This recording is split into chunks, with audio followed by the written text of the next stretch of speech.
feel so much for them. Nice to see you. Yeah, no, that's true. I'm so glad that we, I felt uncovered watching we discussed all this stuff is immensely uncertain. Everything that happened on Friday kind of made what I was saying make sense. When we judge it, is there a deal? Does he stand like this? I don't like this result. I think this is a proper crisis.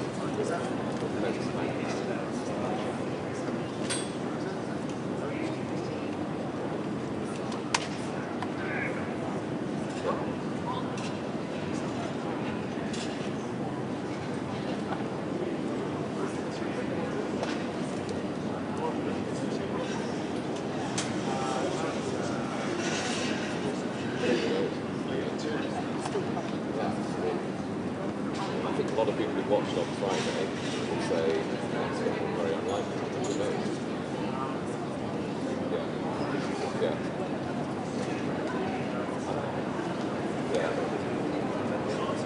I don't know, again, is the answer. It's a key question. And I think they're just desperately trying to avoid that. You know what I mean? They're not they're still very much committed.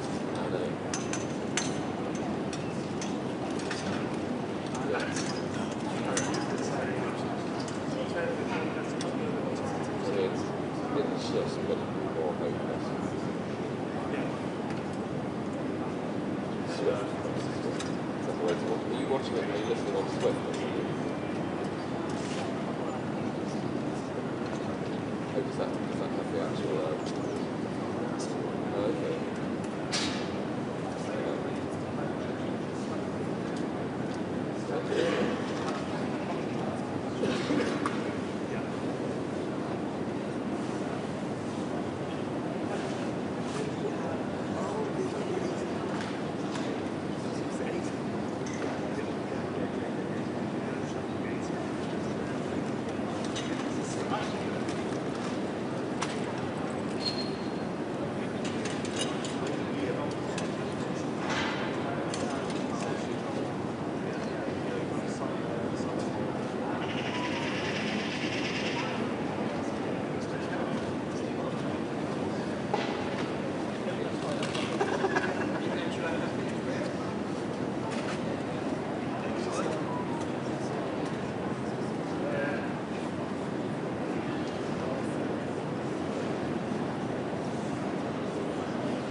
Okay, so about 7 minutes left. I'll carry on watching.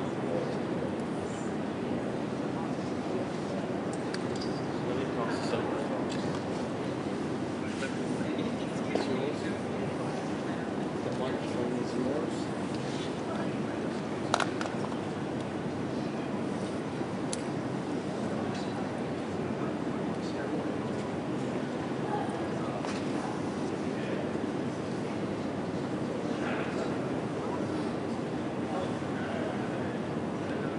Postcards, Faith, Mark Murray, Downing Street. Hello, hello, Jennifer. Let's have a check of the action one.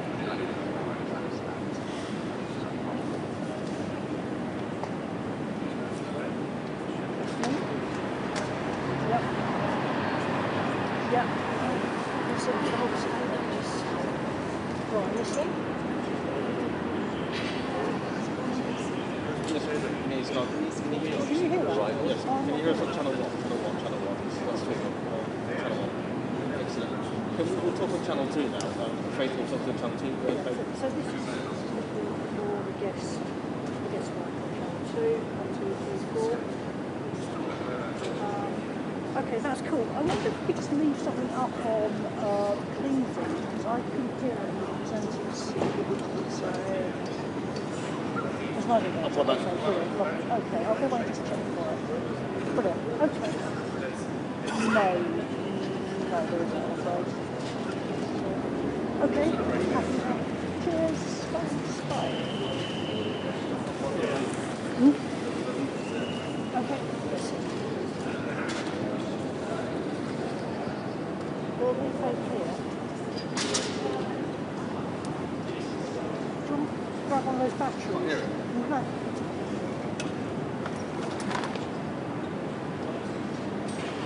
Or you could just grab the other box. There's another box.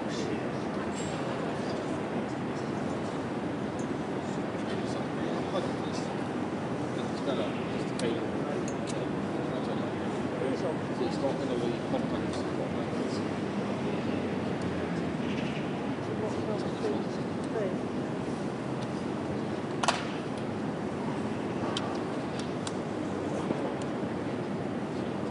It's also not there. It's a passive. Hmm? It's not a passive thing.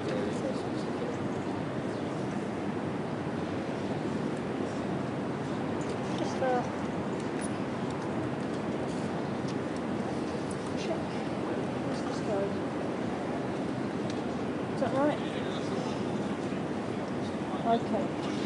Right, swap the two legs of the wire around and make sure you can still hear. Yeah.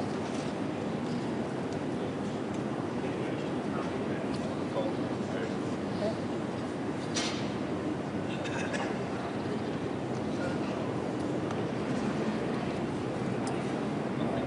Nothing. So the split is defunct. I'm pretty sure we've got more splitters in the live bag.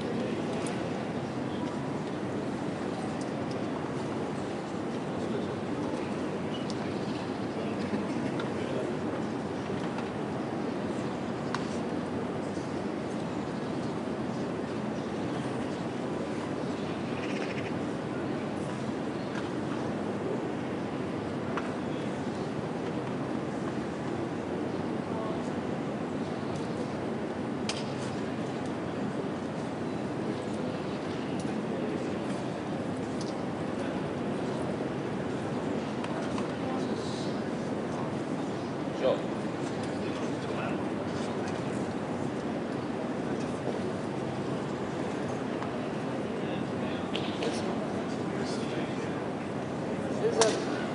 Is Zelensky expected back here this morning?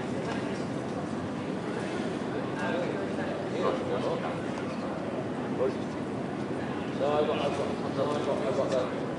the snappers are shaking their head, and that's always there. Oh, the old horse pension. So who is coming then, snappers? Malona's coming. Yeah, so I guess there we are. Okay, so in terms of Downing Street, so in terms of Downing Street, I might always trust the snappers. It's not to say only, I don't mean it like that, but it's the Italian Prime Minister, no Zelensky. So I think everybody else is going to Lancaster House, yeah? Thanks to the snappers. Yeah. Their thanks is acknowledged.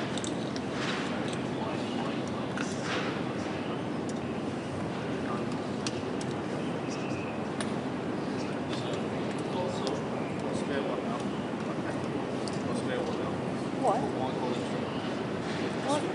Another wine bottle.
Straight to there.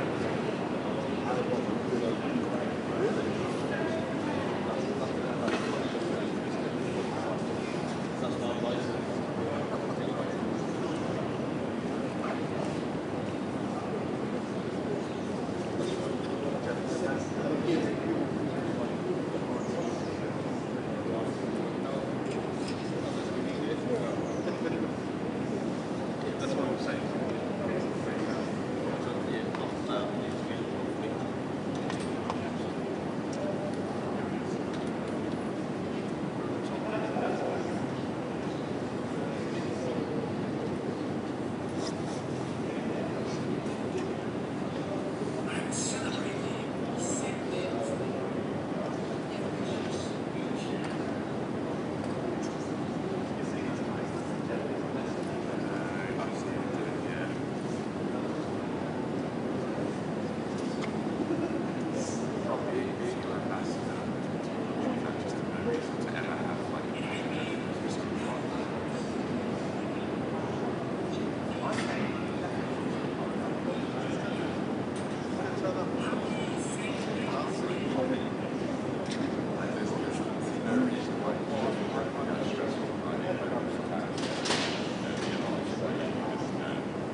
Lisa, any good lines from Badenoch? I didn't hear any, I stopped listening.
Yes, and it seems on two fronts, both the initial phase, and that is trying after Friday's bust-up between President Trump and President Zelensky to try and actually get the bones together for how he would stop the fighting, because that was one of the most interesting lines that came out of the interview that the Prime Minister gave with our colleague Laura Queensberg, which is to say that France and the UK and Ukraine will try and come up with somehow over the fighting and then go back to the United States, to Donald Trump. So in other words, is acting as a bridge, if you like, as has been spoken about before. But yes, the second element is with France and the UK in the lead would be, let's say you do get a deal and security guarantees, they would be at the core of a so-called coalition of the willing of countries who would actually presumably have troops on the ground in some way in Ukraine to make sure that the deal broke down.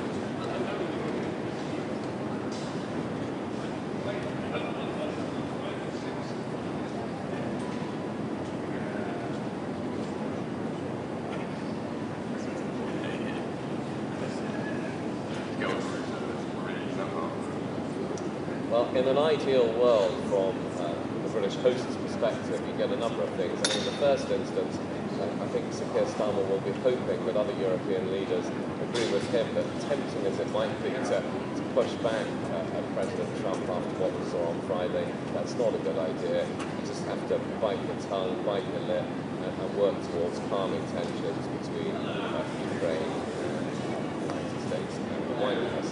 But then, putting all of that aside, to then get on with what were originally supposed to be the two main aims of this conference, and that is step up defense aid to Ukraine in the meantime, increase economic pressure on Russia.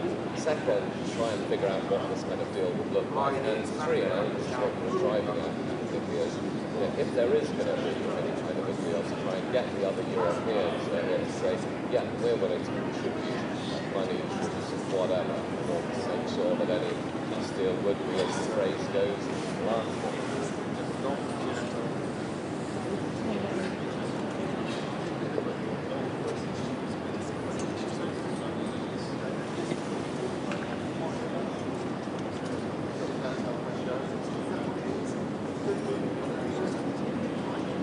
That, of course, is the big question. All I can tell you is that what we've heard, the report on it, is what Europeans have said so far, particularly that they want that US guarantee. They don't think that a peace deal would work without it. I mean, I think that's another way of saying that at the moment, the vast majority of European leaders are focused on plan A, and all costs, no matter how much, tongue biting, lip biting, you have to do. Try and the United States to engage with Europe's security generally going forward, but also very specifically on this issue of Ukraine. Now, the question is, will it work? I mean, the Europeans would be as skillfully diplomatic as they want to be. Those meetings don't go as well as Italian ones at Georgia. Starmer's point of view. But let's say President Trump really does want to do a deal with President Putin, more interested in Russia and the United States relations with Russia, maintaining the alliance. Sorry, you broke up. Well, none of it's going to work.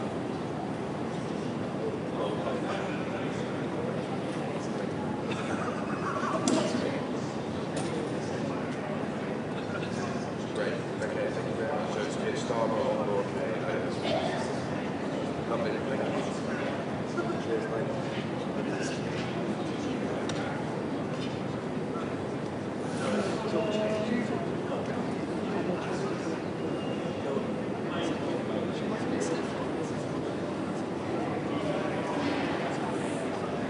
Very interesting question. I think clearly that is going to play a part. I don't think anyone thinks anything said about international relations.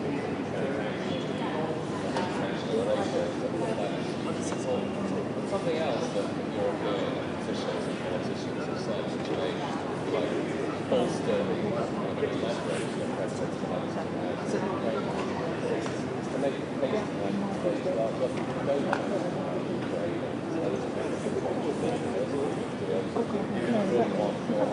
It was on there. We got caught up in my clothing somewhere. If you hang on to that. Yeah.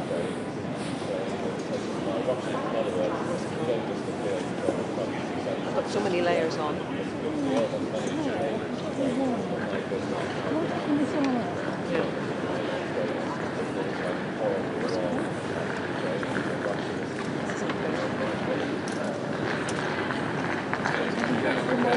It was there.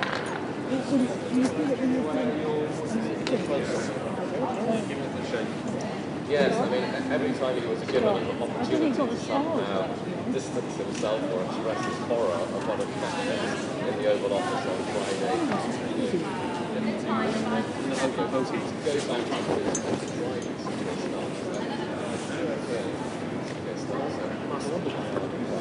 what is the advice that people in the United States engage in confrontation, not Ukraine, not European communities, or widely.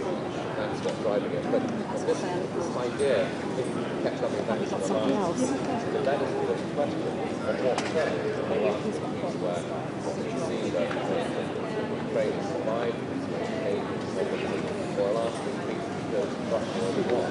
What's the time, Ellie? Kind of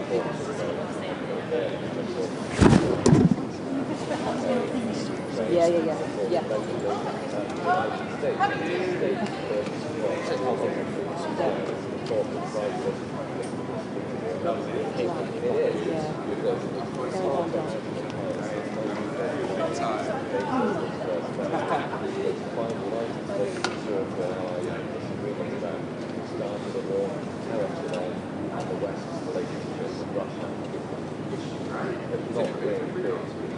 Just crap, just good. I saw this one just literally snapped. Yeah, didn't it? I didn't think it would. Neither did I. That's the first time I've seen that happen. From the water. Sure. Do you want me to put the... Yeah.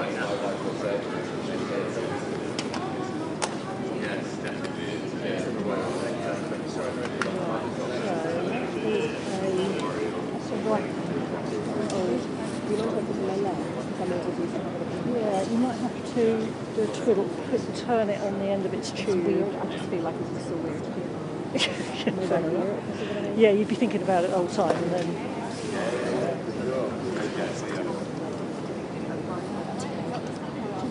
Yeah, just a bit loud. Try and move. I know it's not your ear, so you feel comfortable. Just put it in. Yeah, let me just see. It's try that the morning. Yeah. I think for the purposes of this first hour, I'll go with that. But This is safer. It should stay on. yeah.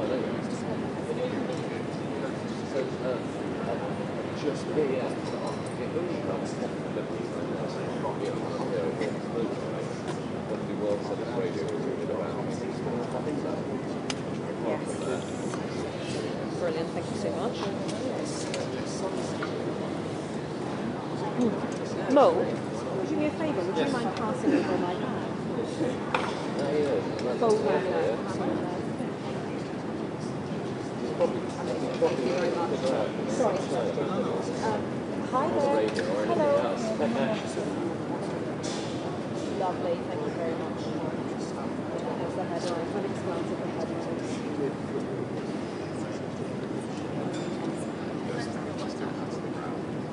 But they know what they're cutting, right?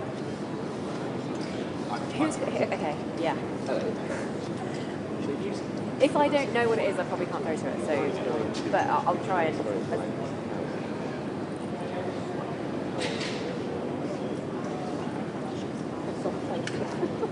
It's good skills, Faith.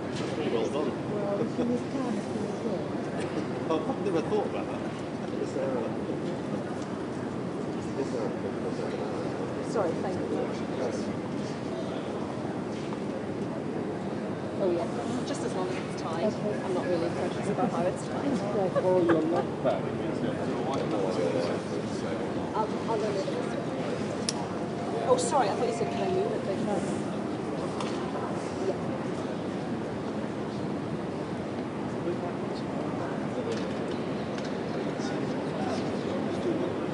But sorry.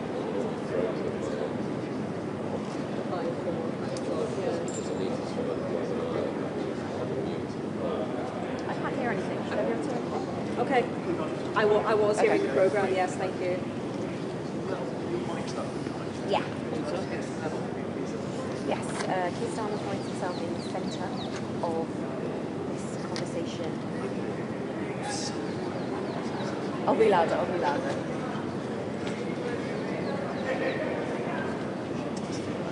Your piece is like that. That's your right. That's wrong. Oh, that's wrong. Sorry, beg your pardon. Okay. Can you hear it? I will do when this goes in. Is that a problem?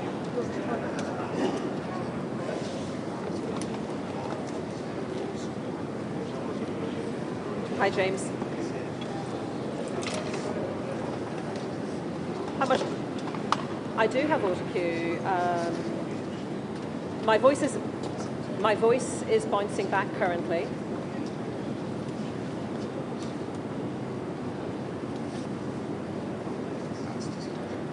Oh yeah, because that's a massive impact. Yeah, live from London. This is BBC News. Sir Keir Starmer tells the BBC he will work on a peace deal with France and present it to the United States. That needs to say a Ukraine peace deal. Can someone add that word in?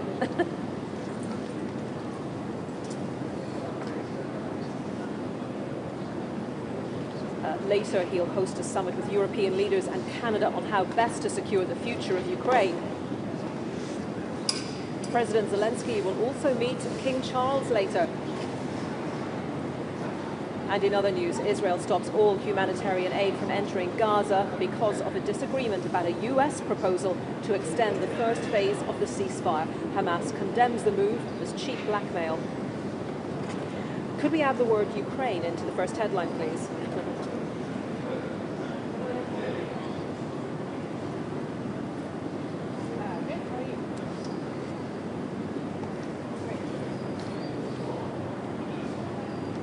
One, two, three, four, five, five, five. No, that's fine. That's fine. That's fine.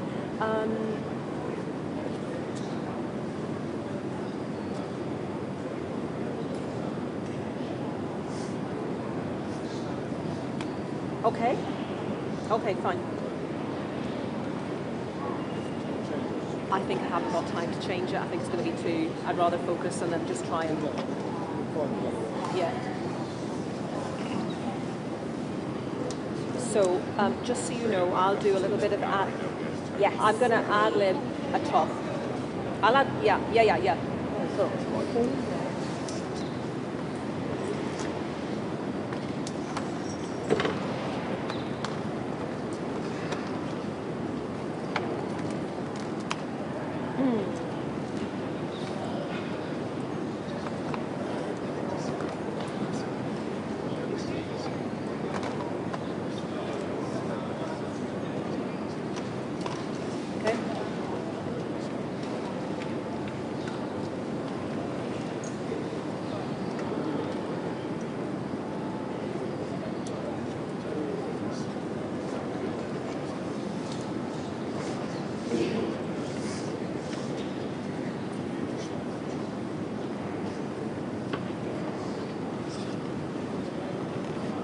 Live from London, this is BBC News.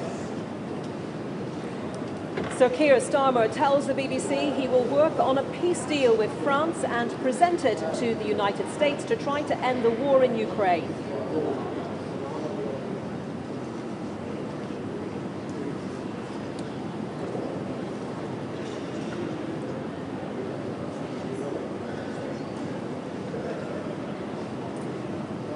Later, he'll host a summit with European leaders and Canada on how best to secure the future of Ukraine.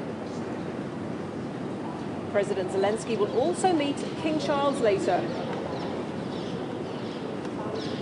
And in the day's other main news, Israel stops all humanitarian aid from entering Gaza because of a disagreement about a US proposal to extend the first phase of the ceasefire. Hamas condemns the move as cheap blackmail.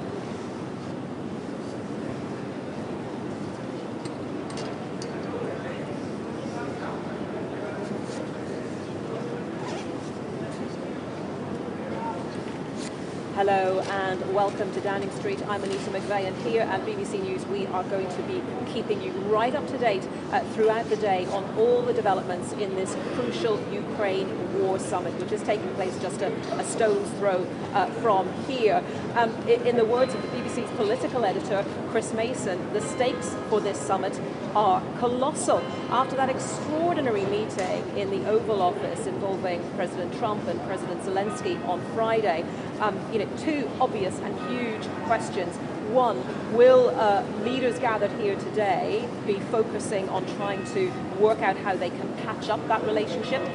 Obviously they will, but also plan B, what will they do if they can't fix those problems that we saw between President Zelensky of Ukraine and US President Donald Trump on Friday? So a huge amount at stake today. Well, we got some insight into the direction of travel a little earlier when the Prime Minister, Sir Keir Starmer, was speaking to BBC's Laura Kuenssberg. He was asked for his reaction, first of all, to what happened in the Oval Office on Friday between Presidents Trump and Zelensky. I think that's something he will be trying to convince other European leaders to do. But Downing Street have told me today they want this summit not just to be words, they feel like they've had enough declarations already. This to try How long and on this song, James? as well. They want something tangible out of the summit, out of these discussions. Now, Sir Keir Starmer has given an interview this morning where he did lay out some sequencing of how a deal could be achieved. He said Three minutes on this. So Mo, when I'm talking, like this? Stay where I am, okay? Fine.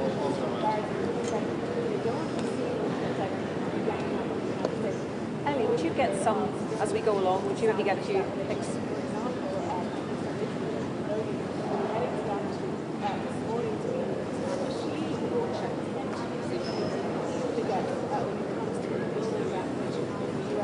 Yes.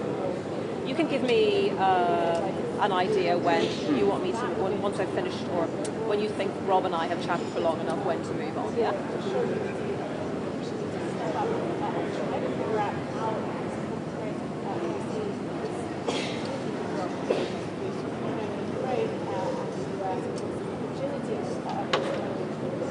Well, I think that's the tricky part about being in the middle, and we know that Keir Starmer yesterday picked up the phone to President Zelensky and Donald Trump, so he is in the middle of all this. Keir Starmer did say today he was watching in his office that awkward moment in the Oval Office. He was in Downing Street watching that as it unfolded. He said no one wants to see that, but he didn't want to go any further on either side to sort of take a side, and that's the awkward position that he's straddling. I would say, again, on the issue today, Keir Starmer said that there would be a coalition willing in terms of EU leaders that could chip in, which kind of signals that it's perhaps not all European countries who might be part of this deal, but Keir Starmer and Emmanuel Macron spearheading it definitely, and I think that's what we'll see emerge from these talks later.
Sir Keir Starmer, the UK Prime Minister. Well, Kemi Badenoch, the Conservative leader, was also asked what she thinks about Keir Starmer's plan for the UK and France to work with Kyiv to stop the war.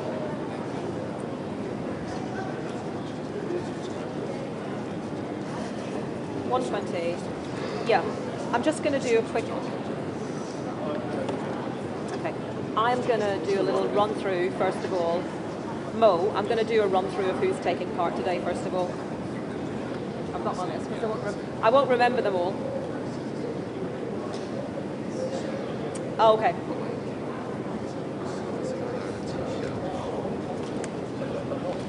That is... Yeah. I am, yes. Thank you. I think I've got it right anyway.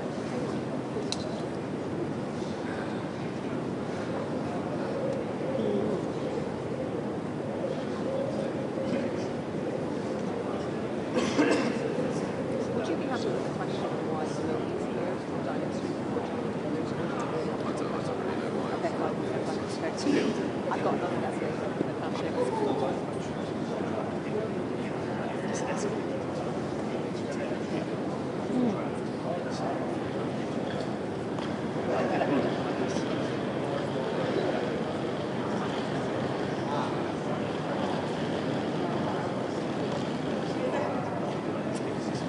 Well, let me just tell you who is going to be at this crucial meeting today. It's quite a list, which is why I've got it all in front of me, so I don't leave anyone out.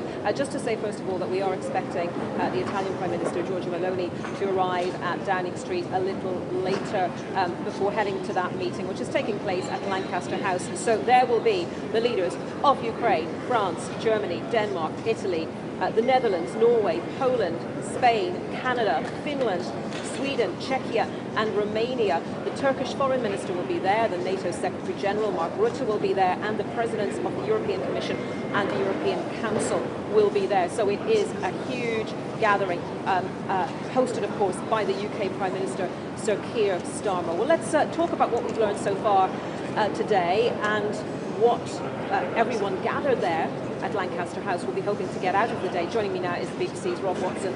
Rob, good to have you with me. What do you think, first of all, before we went into what Sir Keir Starmer said, these leaders gathering in London today will be hoping to achieve? Well, what Downing Street hopes they could do, and there's now an additional thing they need to do first, which is to try and calm things down between Ukraine and the United States. So that's an additional task. But I mean, essentially, why the UK was holding this summit, three things.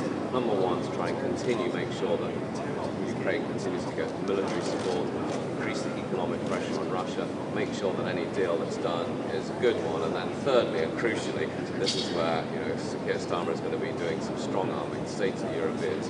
Yeah, we always talk a great game on Ukraine, but if there is going to be the need for some kind of force on the ground, people need to kind of come up to the plate. Yeah, and you make the point quite correctly that this meeting was always planned, and if we think back to what has happened this week, it's been an intense week of diplomatic activity. President Macron on Monday, Sir Keir Starmer on Thursday. Those days to the Oval Office with President Trump went very well. The mood music was very good, and then came that extraordinary meeting with President Zelensky on Friday. And I think everyone's seen and heard about what happened there. So in terms of patching up the relationship, do you think that is going to be a priority for them, patching up that relationship with America and Ukraine? Well, it's certainly the first order of play, right? This was not what they were supposed to be doing this Sunday. They were hoping that Macron and Starmer's visits to Washington would have sort of got all that bit out of the way. That would have got the United States as they wanted to see it, still engaged with Ukraine on Ukraine's side in favour of doing a sensible deal. So in some sort of ways, they're further back. Yeah, they're not soft. Exactly, they're further back than they were. And so, yeah, the first order of play is to, first of all, is for Keir Starmer to persuade the other European leaders to be on the same page as him. And that is to say, tempting as it might be to say, my goodness, what was Donald Trump thinking of? The UK doesn't want some sort of European pylon trashing President Trump. He wants them to agree, look, we may have to bite our lips, but given how incredibly important it is to have the United States on board, let's do that. Let's try and patch things up with Ukraine and the United States. And how much then of today will be about that plan B I referred to, i.e. what they do if they can't patch up that relationship? That's right. I think I didn't answer your plan B question properly at the start, Anita. I mean, I think what I detect from speaking to officials is that at the moment they are just so focused on plan A, and you can't overemphasize this. I mean, the whole tone of Sir Keir Starmer's interview with our colleague Laura Koonsberg, it's all about trying to keep that eye on the prize, as they would see it, and that is no matter how difficult Donald Trump is as a person to deal with or to like or whatever, we need the United States, not just on Ukraine, but that traditional alliance that existed since 1945. So they are massively invested in Plan A, and they don't want to go to Plan B, with the idea of Europe supporting Ukraine without the might of the United States behind it. I mean, they just don't want to go there. Would they, if they had to? Who knows? Okay, Rob, I hope we'll talk some more in a little while. Thank you very much. Well, I'm joined now by Andriy Zagorodnyuk, who is a distinguished fellow at the Atlantic Council's Eurasia Center and the former Minister of Defense of Ukraine. Really good to have you with us on BBC News today on what is a huge, huge day for Ukraine, for the rest of the world as well, frankly. And I wonder, listening to the conversation, hopefully you were able to hear what Rob Watson and I were discussing, how much does Ukraine want that American backstop at the moment after the events that we saw in the Oval Office on Friday between President Trump and President Zelensky?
And how likely is it at this point that you think the relationship can be repaired? Obviously, after that meeting, we saw President Zelensky on social media thanking President Trump. We saw him thanking Congress and indeed the American people.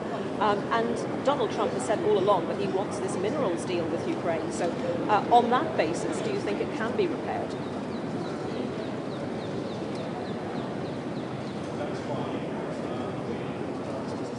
Andriy, unfortunately, apologies, we have lost our guest. Hopefully we'll try to get back to Andriy Zagorodnyuk. But right now I'm joined by Maria Zolkina, who is Head of Regional Security and Conflict Studies at Democratic Initiatives Foundation. She joins us now, Maria. Good to have you with us on BBC News as well. Just take stock of what you've heard from Sir Keir Starmer, the UK Prime Minister, today. He is saying that there are three key issues to sort out now: a strong Ukraine, to fight on if necessary, or to be in a strong position to negotiate, a European element with security guarantees, and thirdly, a US backstop. Take us through your thoughts on those areas.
Do you think that anything can come out of this summit today that would be strong enough to persuade President Trump that Europe is doing more, is going further in its own defence, in the defence of Ukraine, that might alter his approach and make him more amenable to providing some kind of backstop?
So you are hopeful of a strong statement coming out of this summit today in London. One of those in attendance is the Turkish Foreign Minister. I just wonder if you would have a thought for us on the role of Turkey here, because Turkey has supplied Ukraine with drones. It has the second biggest army of the NATO members. So could Turkey potentially play more of a role?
Maria Zolkina, thank you very much for joining us on BBC News today and for your thoughts on today's story.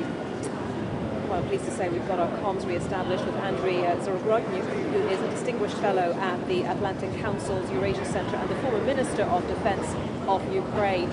Good to have you back with us, and I think when we lost the line I was just asking you about whether you thought that there could be a repairing of the relationship between President Zelensky and President Trump, between Ukraine and the US, effectively following that meeting in the Oval Office on Friday.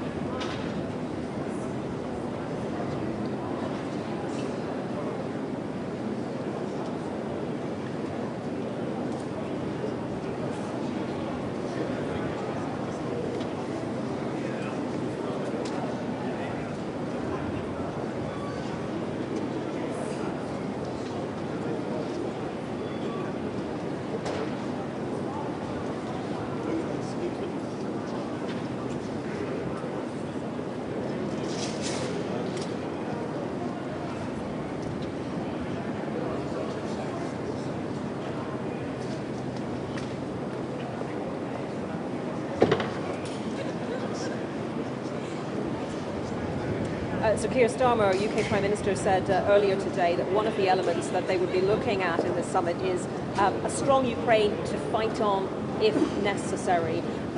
What will be the challenges to that, and how well placed do you think Ukraine is right now to do that, to fight on if necessary?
Okay, Andriy Zagorodny, thank you very much for joining us on BBC News today. And of course, we are here in Downing Street, the door number 10. Behind us, we'll be keeping a very close eye on all the developments at Lancaster House, a very short distance from here, where that summit is taking place. Rob is still with me. We've got about a minute, Rob.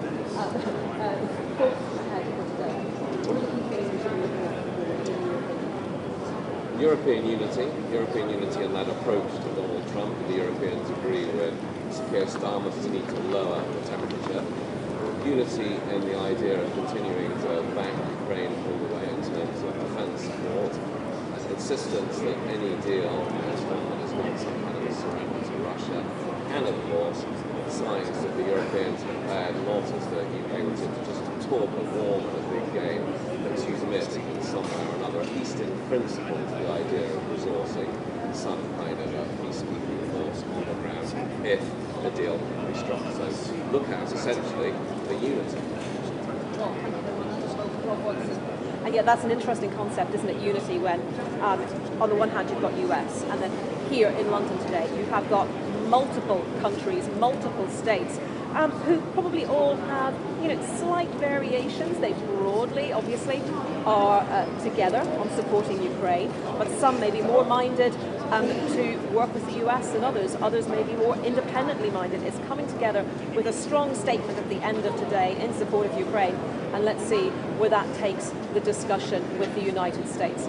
We will be here all day following that. Do stay with us on BBC News.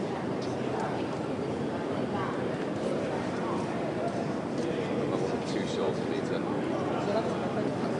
I said less than 20 in fact, but it gave me a chance to do it. Yeah, no, exactly. Thank you. Test down. I think it's the hands that are going to be suffering. Yeah, I got some gloves. I have got some gloves as well, actually, but we'll be okay. I'm not until 11, not until 8 minutes past 11. So. Oh yeah, sure. Yes. I'm here. The next commitment isn't until 8 minutes past 11. Okay. Okay. Okay. Okay. Okay, fine.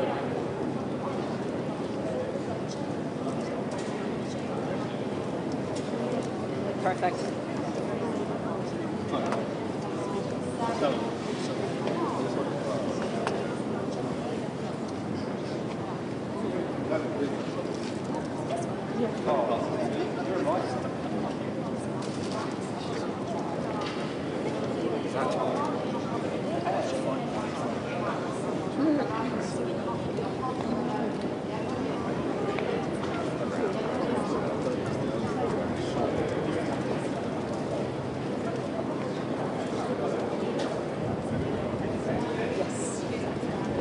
Going into a long shot of Keir Starmer.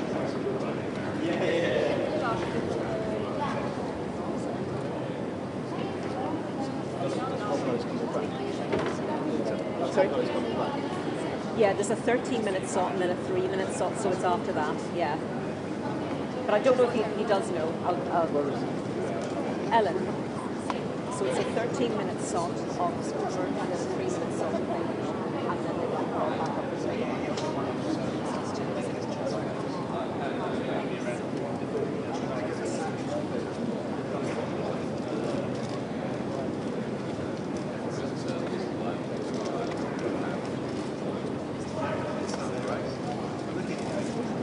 Okay, thank you, James. Was that all okay at your end, that front half? Oh, yes, apart from that, yeah. We got him back, which was good.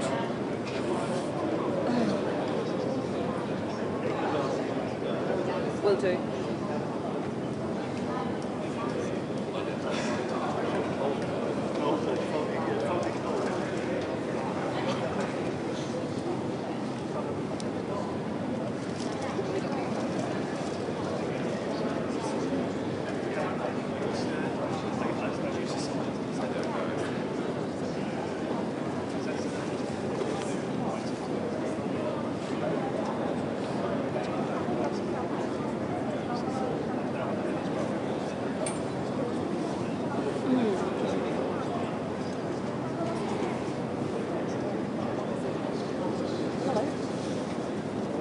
No? It's not. Maybe I probably called you. My mistake, sorry. Okay. So it's Ukraine, France, Germany, Denmark, Netherlands, Norway, Poland, Spain, Turkey, Czechia, Romania. No, that's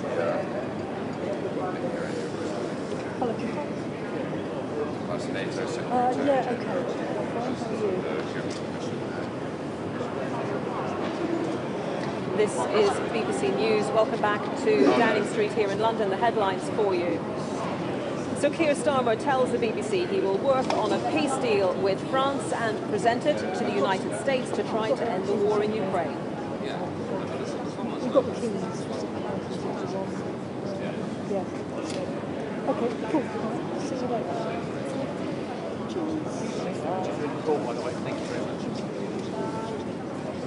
Later here in London, he'll host a summit with European leaders and Canada on how best to secure the future of Ukraine. And these are live pictures from Downing Street, where we are expecting some leaders to talk to the Prime Minister before going into that summit.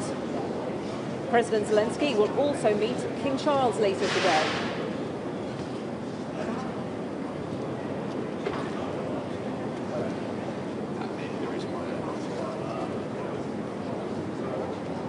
The Italian leader Giorgia Meloni expected here fairly soon, in the next hour or so, to meet Sir Keir Starmer, part of this huge day of diplomacy, a really crucial day. We saw President Macron of France and Sir Keir Starmer visit the White House, have those discussions in the Oval Office with President Trump earlier in the week.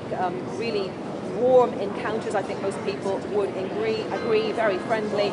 And then came that meeting between President Zelensky and President Trump on Friday, which really did not go well for Ukraine, did not go well for the United States. And so we're left here today with this summit, which was planned before all of those meetings in the White House.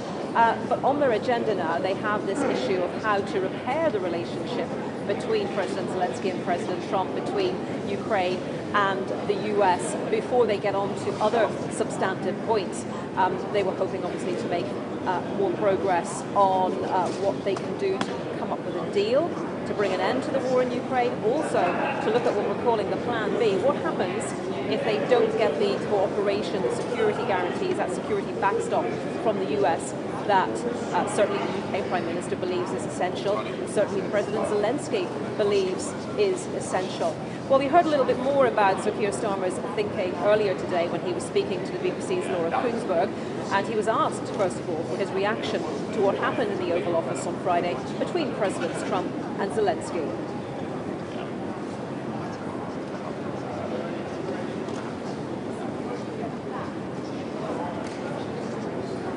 I shall stick my hands in my pockets then.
Hiya, how you doing? Nice to see you.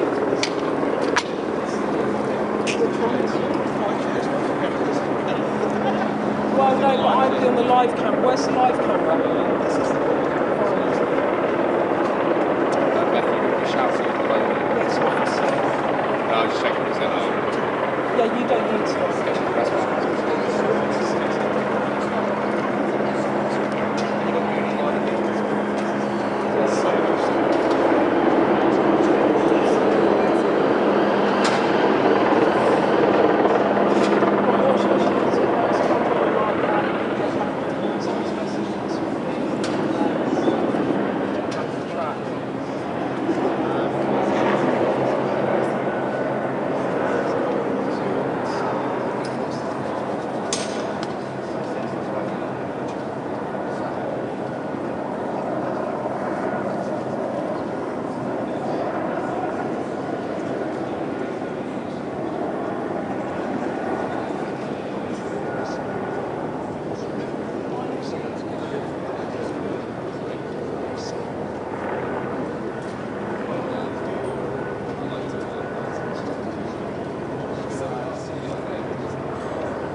Oh, yeah.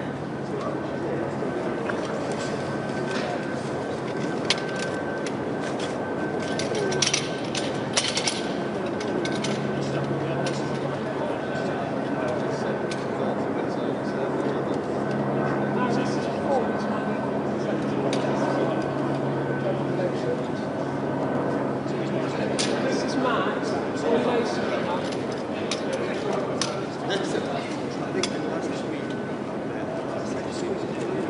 I've also got some healthy. Hey there. I went to watch Richard Jones yesterday afternoon, Paul. Yeah, because I was like, it's been so intense and horrific, the whole thing. Okay. I need to go and have a watch. And I've got a large glass of Chardonnay. Is it on the WhatsApp group? Would you give it to George if he can put it on the WhatsApp group? That's okay. Yeah, it was really good, but I think it might just be my frame of Yeah. mind. I needed to sort of, I needed to just go to another world where all this isn't happening. Do you know what I mean? Yes. You know what I mean? Something like that. Yeah, honestly, for the press conference, I had this question about being an unreliable story, like why should anyone trust you type thing. And then I was like, oh, it feels a bit off to say that now. That's why I was thinking. So I was like, oh, because, you know, like, it's so pleasant. Great. Oh, do you manage to take any pictures yet? I was just going to finish it. It's just absolutely spiffy. You don't. Yeah. Anyway, I probably should put some ears on it. I'll be bumping off on the way 6. Get the spot back. Hello, gallery. So I think rather than bring in these comments, I should probably go into the Maiden of Sot and then do the comments off the back, yeah? I think because otherwise it breaks up the flow of what we do. It breaks up the flow of what we're doing here. They were being so precise about cutting it and not fucking up. I think he was in meeting, he was doing hours of preparation in the morning, and I just think that and I don't know if you watched him on Laura this morning, but he was so careful about what he said. Do you know?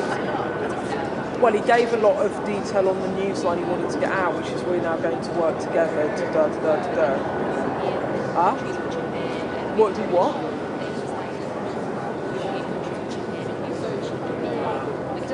Yeah, but that. Well, basically the Europeans aren't prepared to put a peacekeeping force in without US backstops, and the US is not prepared to put backstop in without them stepping up defence spend. So his job is to try and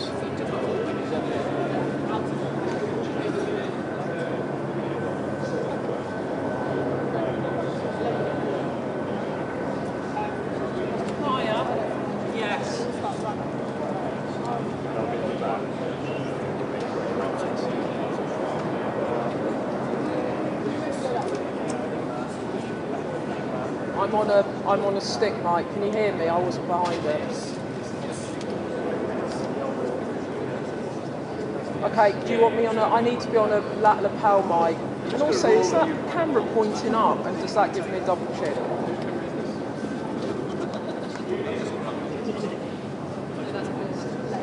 I'll just get rid of that for a second. I need a lapel mic. Hi, Uni, I need a lapel mic. Huh?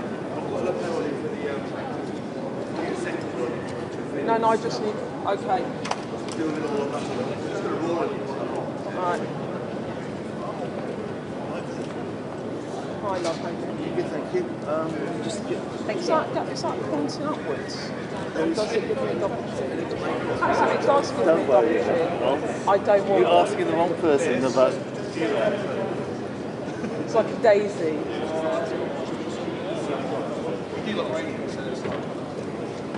Hello, lovely man. How are you? Good luck. How are you?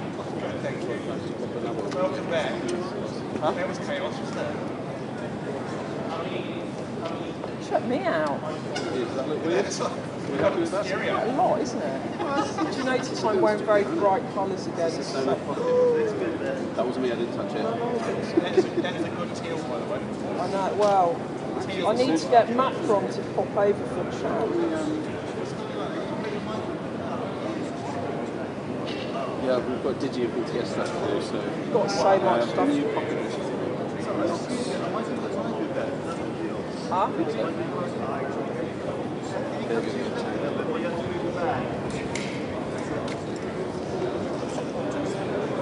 Can I have some food, Finn? Can you pass me something now? What have we got? We've got sandwiches, I might need a fruit, sandwich. crisps, popcorn. I might have a sandwich. I haven't eaten yet.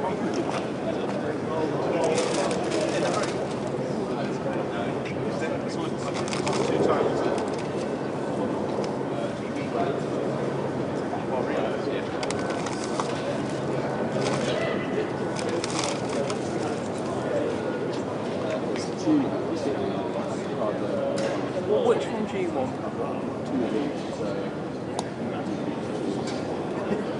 don't know, what do you think? What would you have out of those? Yeah, chicken.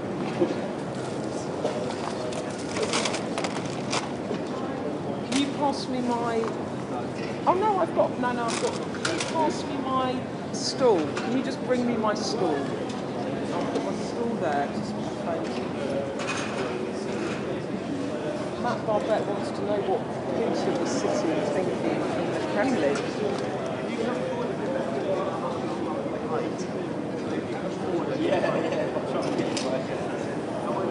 Ellie, did you get any clarity on that phone call with the Baltic states? What's the shout? Read that, yeah. You'll read that. No, okay. Huh? Can you get it back on track? Have you spoken to Trump?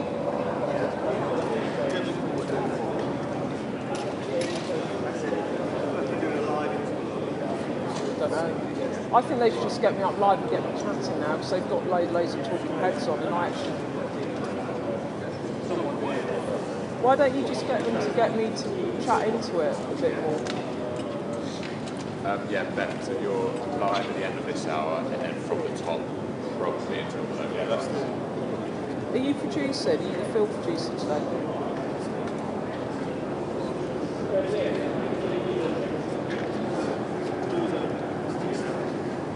Yeah.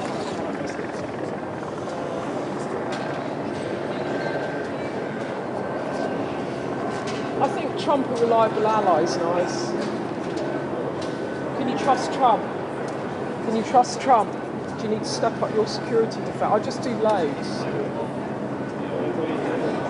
I didn't feel there was enough shouting yesterday at Zelensky.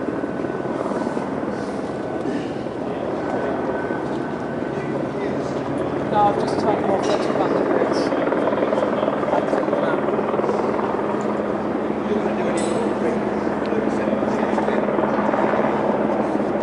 Yeah, we can do. Do you want me to do that?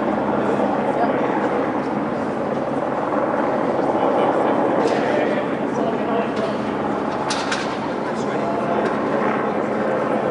So Keir Starmer speaking on Sunday with Laura Bloomberg, and also speaking to Laura was Kerry Bailey, the Conservative who was asked what she thinks about Keir Starmer's plan in Ukraine. France to work with Kyiv to stop the war.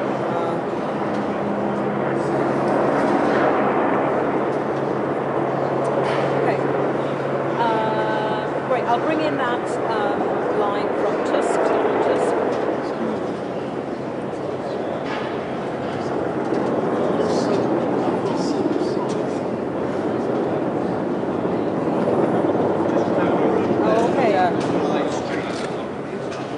Ellen, do you have something, have you been sent something on John Swinney, presumably at the state visit? We already knew what they were saying. I personally think, what else did I talk about?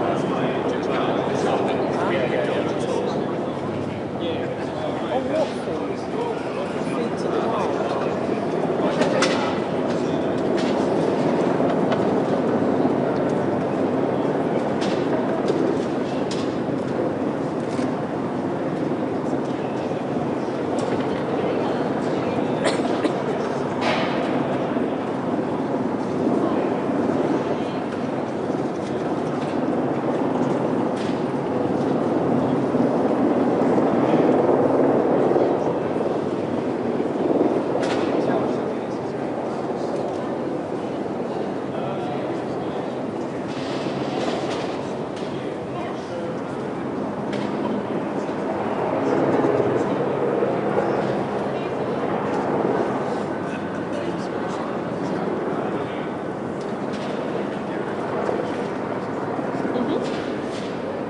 Yeah, just keep me right on timings. I'm just going to do the Tusk statement first of all.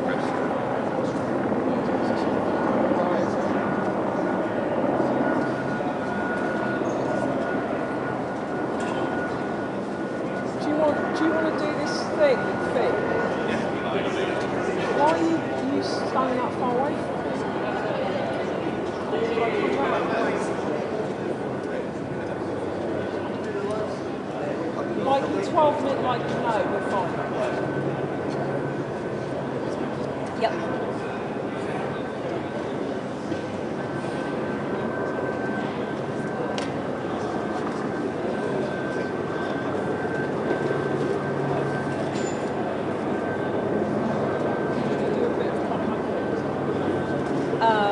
So how long would it be if you dropped the Nazi sequence? It's 2 minutes. It's up to you.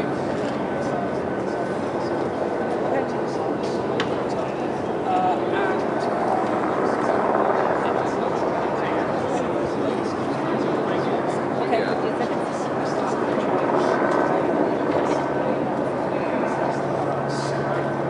Presumably it's less.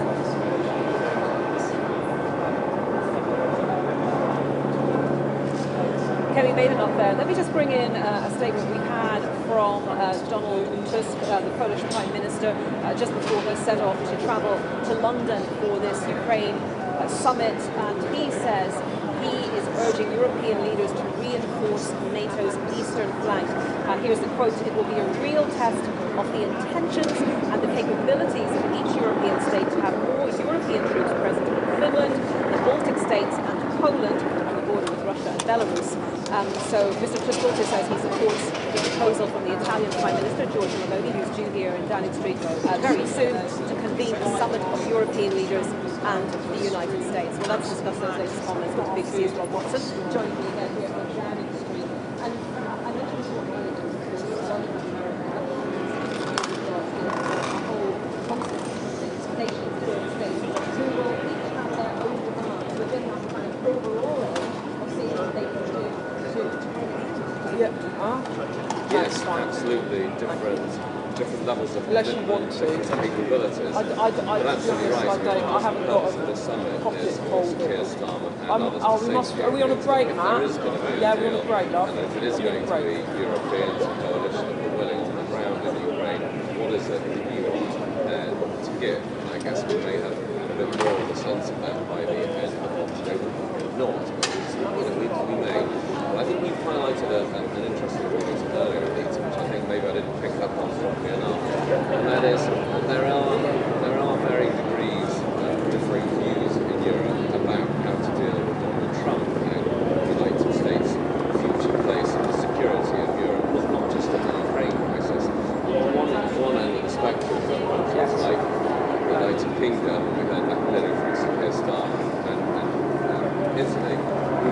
Yes, at all that's costs absolutely fine. want to keep the United States Might as engaged, well which is what Europe will continue to believe that that alliance between the US and Europe is vital to security. And others in Europe, we've heard, for example, German Foreign Minister and others, who are a little bit more thinking, do you know what, maybe the United States is not going to stand by us and we are going to have to do more, not just on Ukraine, but actually for our security overall. So, if you like, subtle differences on where we are in terms of this crisis, this Euro-Atlantic crisis.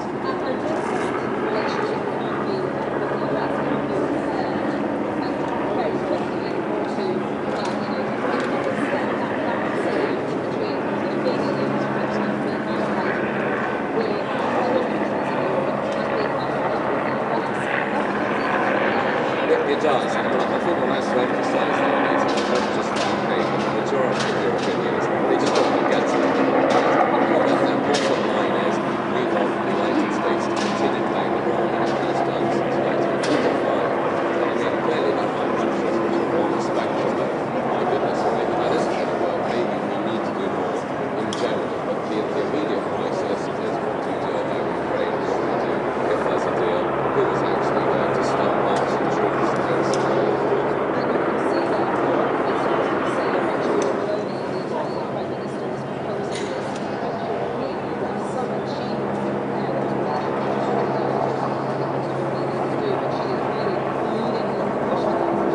Yes, I mean, she's more on what you might call the Starmer end of the spectrum. That is that you have to bite your lip, whatever you think of Donald Trump, whatever you think of his style of government. You have to keep your own. The main prize, which most Europeans is keeping that post-1945 alliance going across the Atlantic, pretty much at all costs. So she's on that spectrum of what Keir Starmer saying, at all costs, let's try and calm things down, keep the Americans engaged. I mean, it may not work, right, but they are part of that spectrum because they have every effort must be made, no matter how uncomfortable it might make you feel.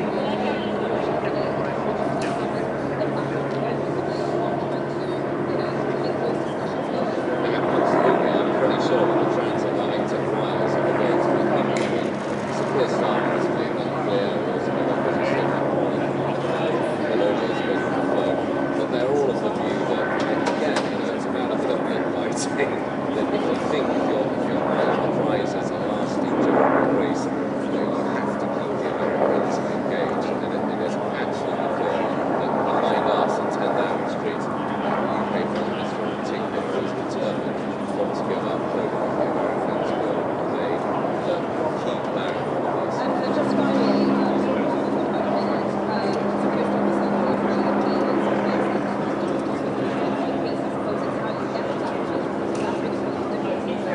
is it based, do you get to it based on the traditional rules-based order, or do you get to it via financial options? Yes, I mean, Donald Trump himself has made it clear on so many occasions. He said one of the first things he wanted to do when he got to the White House was to end the war in Ukraine. So yeah, nobody doubts that he wants that peace. The question is on whose terms, on President Putin's terms, or on Ukraine and Europe's terms. And really why this is a major problem, major Euro-Atlantic crisis is that for the first time since 1942, sides of the US and the Europeans disagreeing on who started a war, how to end it, and what relations between the West and Russia should be. Yes, that's right. Prime Minister Meloni of Italy, a close Trump Very ally. much. Yes, so here in Downing Street we are expecting Giorgia Meloni, the Italian Prime Minister, to arrive fairly soon ahead of that summit with many leaders from around Europe. We'll be moving and to we here Lancaster at BBC House, News a will grand be keeping you state right up to building date in with the all of the centre developments. So do of stay London, with where us for some that. Right intense now it's time to diplomacy look at will the kick weather off with with Louise. 18 European leaders coming to that summit as the Europeans try and work out what a security plan for Ukraine might look like, and they tried to pick up the pieces that got broken so badly in the White House on Friday with those astonishing exchanges between President Trump and Zelensky. Look, at the nuts and bolts of it, I'm told by government sources that they do think they can get things back on track. Someone has said to me there will be more ups and downs ahead. We must keep our eyes on the prize. So there will be negotiations with the European about increased defence spending and what can they do with Trump and Zelensky all still to play for in this After the summit.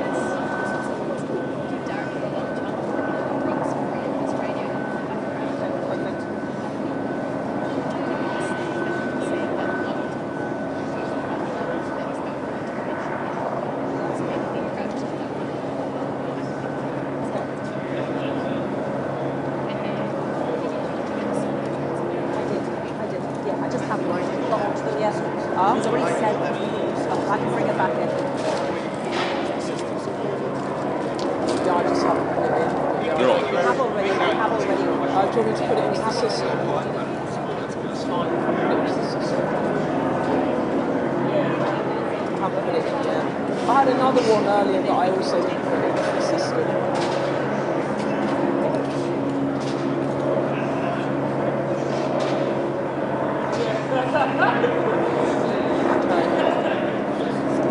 I will be shouting at Bloney.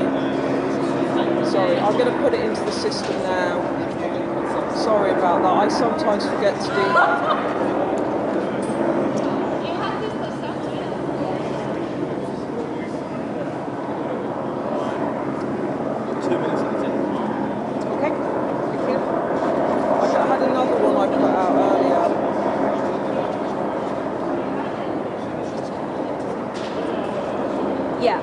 I won't wait for a cue, I'll just take my own cue then, yeah?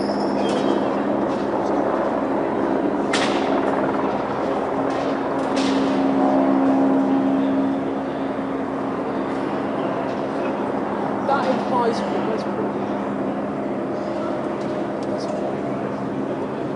Hi Rachel, hi there.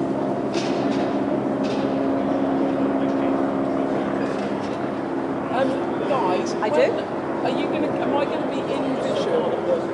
How are we doing it? Am I out of vision or in vision? No, but I'm just, when I'm doing a two-way, just so I know.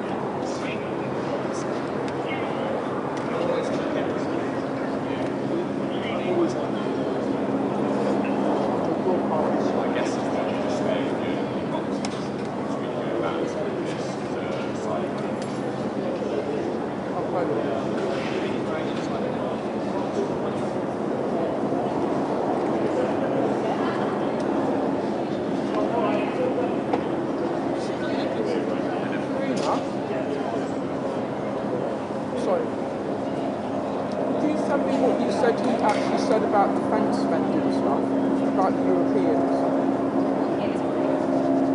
Yeah, what he actually said about they need to. You said it to me earlier. Yeah, that stuff. Could you send it to me because I missed that bit and it's quite nice colour. Thank you.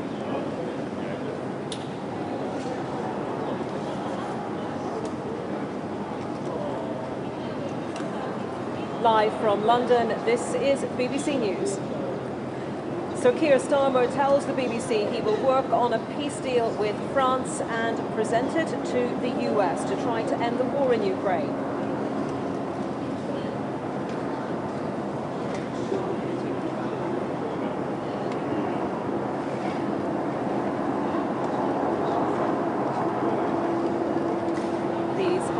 Pictures from Downing Street where we will be through the day. We're expecting leaders to arrive here to talk to the Prime Minister, including the Italian Prime Minister, Giorgia Meloni. Later, he will host a summit with European leaders and Canada on how best to secure the future of Ukraine.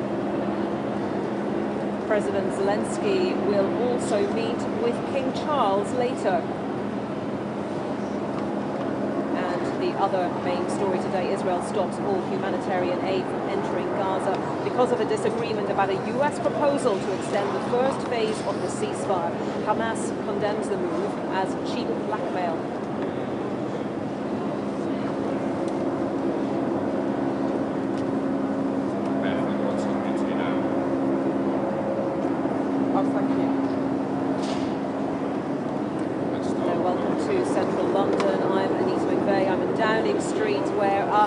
next few minutes, we are anticipating the arrival of the Italian Prime Minister, Giorgia Meloni. She spoke to President Trump yesterday ahead of today's crucial summit here in London, and she is calling for an immediate US-European summit, in addition to this summit, to try to iron out the issues that could lead to a peace agreement and bring an end to the war in Ukraine.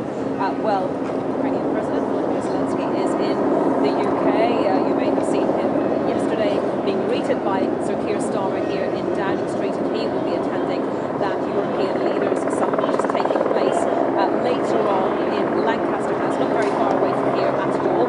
The Turkish Foreign Minister is also in attendance, the NATO Secretary General, and the Presidents of the European Commission and the European Council will also attend. And earlier today, Prime Minister Sir Keir Starmer spoke to the BBC live on Sunday with Laura Kuenssberg, and he was asked for his reaction to what happened in the Oval Office on Friday between President Donald Trump and President Volodymyr Zelensky. Let's have a listen.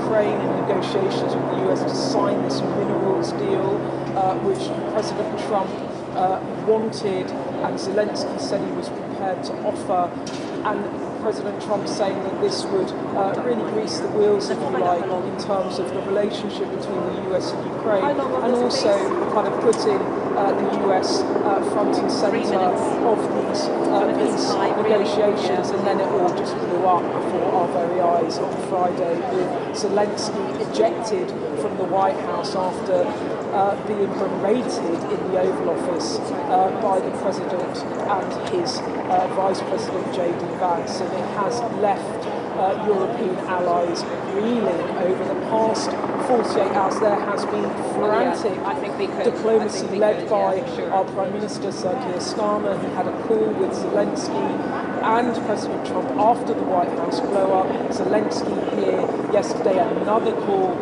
with President Trump on Saturday afternoon, as well as with President Macron. There have been no readouts from Downing Street on what has been going on. All of this diplomacy behind closed doors, and what has been clearly very tense and unpredictable. But the Prime Minister on the BBC this morning, given an interview ahead of this big summit, said that he had agreed with France and one or two other possible European countries that they would work with Ukraine on a plan to stop the fighting. They would discuss that plan then with the United States. So the Prime Minister said he wanted to be a bridge, now really stepping up. It will be he with Macron and maybe a couple of others, maybe Prime Minister Meloni, who will come up with a plan to put to Donald Trump as they try to get this thing back on track.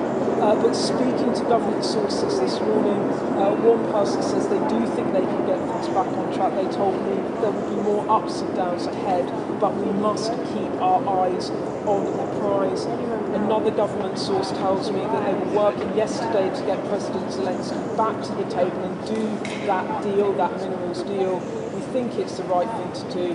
Today is about getting European leaders to go beyond Twitter rhetoric and step up on defence spending, and also prepare now for a world with no US security guarantee for Europe, not just Ukraine. So there has to be a plan B.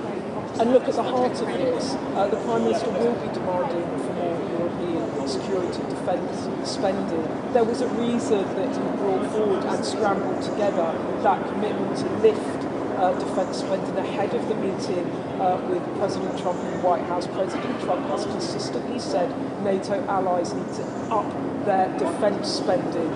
So the Prime Minister saying 2.5% of GDP on defence by 2027. He will be calling very clearly for European leaders to step up.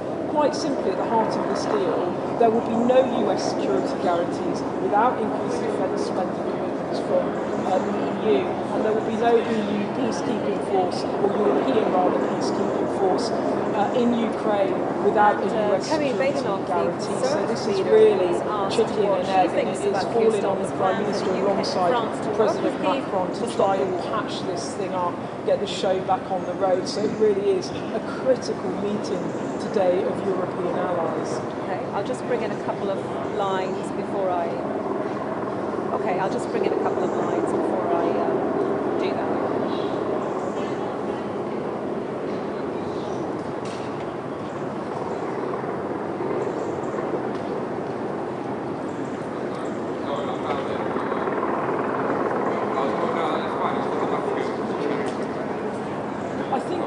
thing about what's going on between Keir Starmer and President Trump, so we're just waiting for Prime Minister Malone, a bit of movement behind me. I think what's really going on here is, and you saw it in the atmospherics of how Keir Starmer approached questions about, was he shocked to see what he saw in the White House? You know, being called on really to call out President Trump. He's just not going to do that. He kept saying, no one wants to see this. Of course, it made me uncomfortable. And then he kept reverting to, I just want to get this back on track. I want to approach. The main thing is lasting peace. He said that he trusted President Trump. Look, he just does not want to get into words and criticism because he knows that it will potentially destabilise things again. The thing about President Trump and going into that White House meeting, that Keir Starmer understood because he prepped so well by all the Sherpas, the officials going back and forth, is Trump really deals in personal relationships with matters to him. He's not so big on detail, he's on how he relates and interacts with someone. And Keir Starmer understood that well, and the way he handled himself in those meetings. He said very little in the Oval Office, he let Donald Trump take the floor. He tried to flatter him. He gave him the invite for summit of Charles. He understood that there was a way of trying to do a deal with President Trump, and he played his cards well. I think what happened with Zelensky was after quite a sustained period where it seemed to go well. Things were said by the Vice President. Zelensky reacted, Trump blew up, and suddenly all of that carefully orchestrated diplomacy carried out by European allies appeared to unravel. And I think what's happening now is the Prime Minister's trying to get it back on track. But look, in the Oval Office on Thursday, President Trump could not have been more charming or polite to our Prime Minister, and he was very positive about President Zelensky. He said things have got over recent weeks.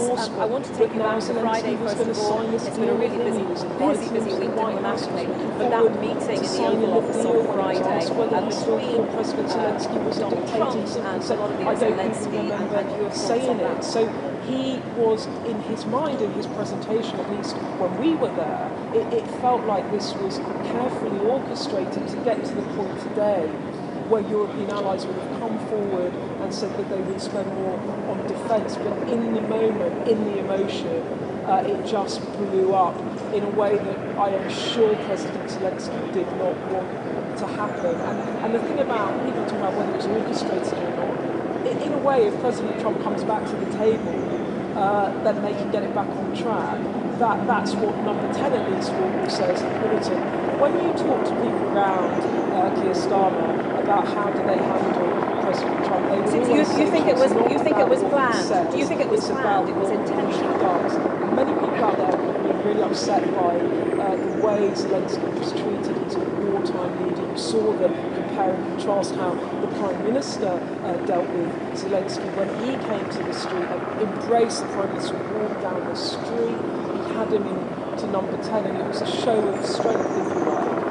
But really what they care about is getting this back on track and dealing with Donald Trump. Because like it or not, at the moment, in terms of peacekeeping forces, the Europeans feel they need US support in order to put potentially troops in to maintain the peace. And also some of our defence equipment needs US technology to work. So whether or not the Europeans want to turn their back on Trump or Zelensky wants to turn his back on Trump, at the moment they simply cannot afford to. There is a bigger, longer term question about how reliable a partner the US is under a Trump White House.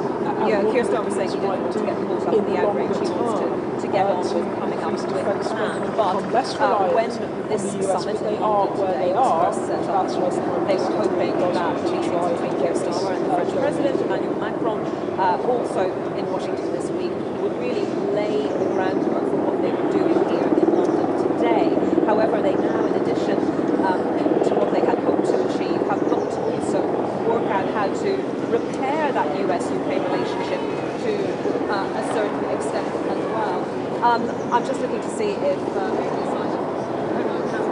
was actually Larry the cat rather than anyone watching. Not familiar, Larry the Downing Street cat. not any sign of George Meloni, the Italian Prime Minister, arriving. So just on that point, Kim Darroch, where or how do the people gathered here start to think about repairing that relationship? When we were in Washington and we were talking to people in Washington, the thing that I took away from some of the discussions I'd had behind the scenes was there will not be US security guarantees for Ukraine without Europeans doing their bit. But President Trump has told NATO allies that he wants to spend 5% of GDP on defence. Currently the US spends 3.4% of GDP on defence, and the question here is whether or not others will step up like the UK Prime Minister has, and he will be tough on that. You saw a flick of this in the interviews he was doing this morning when he said it's not about people talking the talk, it's not about going on to Twitter to show support for Zelensky, it's about hard power, that is money. And he said earlier today, I think the UK and France are the most advanced in thinking on this, and that's why President Macron and I are going to be working on the plan which they then discuss with the US. But they are committed someone I spoke to recently said what we are looking at their now defence is, spend. And I think from the the US question perspective, is which is other respect allies for a will step up strength-based today, and will it be international order rather than a at the end of this rules-based summit that international the Europeans order. Would you are agree able with that? And to if see so, other then, countries make some how sort of do you commitment think the that they US can will put up as next a move win from that, to from Donald President Trump Trump? and I his think there's also another question here about the UK, because the Prime Minister has agreed to increase our defence spend to 2.5% of GDP by 2027, and he said that he will then raise it to 3% post-2030 should he win another general election. Of course, it's up to voters to decide whether they want to give him a second term, but there will be pressure on whether or not they have to bring that forward. And I think the point about the optics of the White House on Friday was it reaffirmed to European leaders that Trump is potentially a very unreliable ally. So even if they can get some short-term deal across the line of support from Trump on peacekeeping in Ukraine, the emergence of a more isolationist, transactional, strong power Trump in the White House, where he has clearly said, or allowed his allies to, that European security is not his focus. He is looking to China. That is where the US is really interested in terms of their own foreign policy. It's a message to the Europeans. You cannot rely on the relationships that have governed our international relations and approach to foreign policy for the past 70, 80 years. And so there's a much bigger question here about how Europe responds. Look, after on point the two, of you the mentioned there, do you think Donald Trump can be persuaded Europeans took a piece of it, if you like. They agree to stopped that investing in defence because they didn't think they needed to. They before the deal invested is money, signed? Because at the moment he is money saying there into has to be a deal, education, and into then he'll welfare, think about, into then health he'll look at spending. And now what there's sort this of moment security guarantees where everything the has US changed, might and that's be the able Prime to Minister's provide. words, But, if not he was doing mine. a deal, And presumably defence he'd want to know spending what he was now has getting to be a core before of he agreed to European it. So budgets, do you because think they the US cannot could be the words of persuaded Trump, how to easy do is that it, first, to bankrolled state by the clearly US what when it those comes security to their guarantees national will be security? So if, it's a for much, example, much as you bigger suggested, discussion, it could but help I with think what the intelligence Prime Minister gathering. will be looking for today, and I'm sure that he'll somehow choreograph is some commitments on defence spending from fellow NATO allies.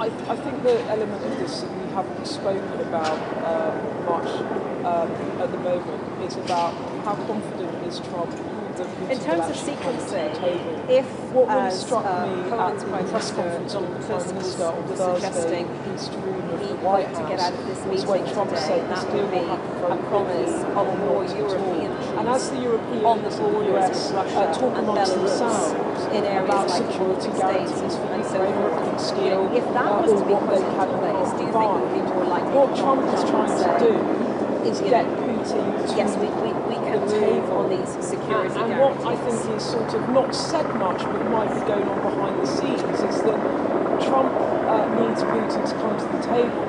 And so maybe he is equivocating a bit on Zelensky and Ukraine because he needs to get. He said he's going to support peace deal. He's put his reputation, he's staked his reputation on that.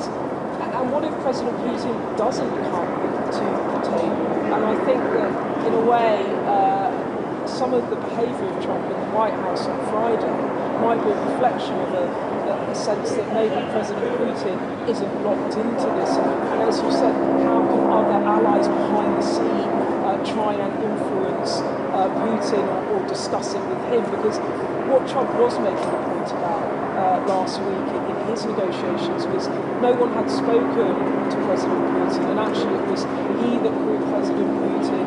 European allies don't much like that, but actually to end this war, there has to be a negotiation. Well, just a final thought from you, Darren, if I may. And Trump has been working to try to get looking ahead to today, then, what would you be looking to see coming out and that is a of this question about security what's in summit the by minds way of of the Russians. a They joint might see statement? this disintegration between Zelensky and Trump as a way of strengthening them on the battlefield, as a disincentive to come and negotiate, and then it will be up to other allies to try and make increase those wills, but that is very uncertain. I think what is more certain, and we can be more certain about, is the Europeans at least are trying to work out what they can do on their side in order to try and have a ceasefire after 3 years of conflict.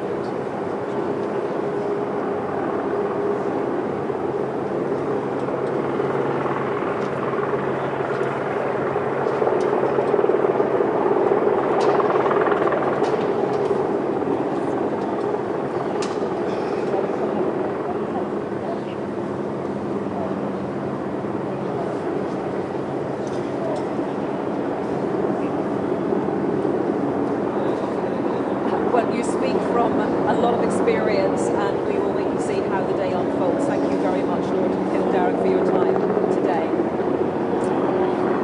Just glancing down the space of Downing Street, I can see some Ukrainian flags flying beyond the gates, and we are waiting for the arrival of the Italian Prime Minister. Well, I think we think any time now, but let me just take you back to an interview I did in the last hour when we spoke to Maria Zorkina, who's head of regional security and conflict studies at the Democratic University. This is what she said to me about today. Meloni one-on-one. She's one of the biggest European partners, one of the biggest powers in Europe. So he is meeting her ahead of this meeting. And can it be that these two particular European leaders have a good relationship with President Trump, a strong relationship with President Trump? What does she do to help? It was interesting. There were reports of Meloni had a call with President Trump in the last couple of weeks. Her argument to him was President Putin is normal. President Xi of China is, but not Putin. I think they're coming in, so I'm going to cut out. But Meloni is about to come in, right? I think, yeah. Do you want to come out of this? Can you come out of this? It's arriving. Can you come out of this? Can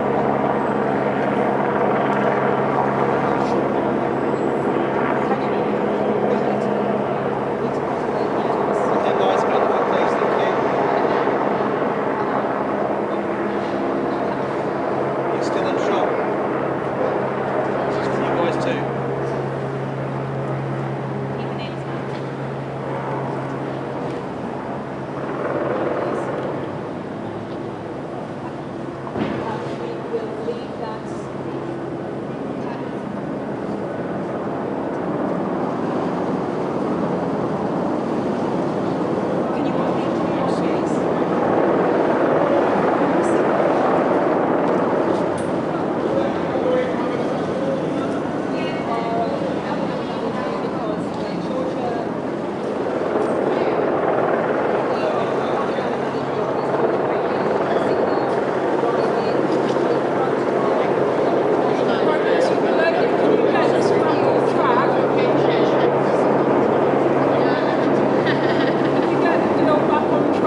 what happens is the press will run in because they're now going to do the fireside chat and you usually get some words from the top of that meeting and then this is still Prime going to be Minister here, so entourage in Lego, and I'm sure I saw someone there with military uniform, so what does that tell us?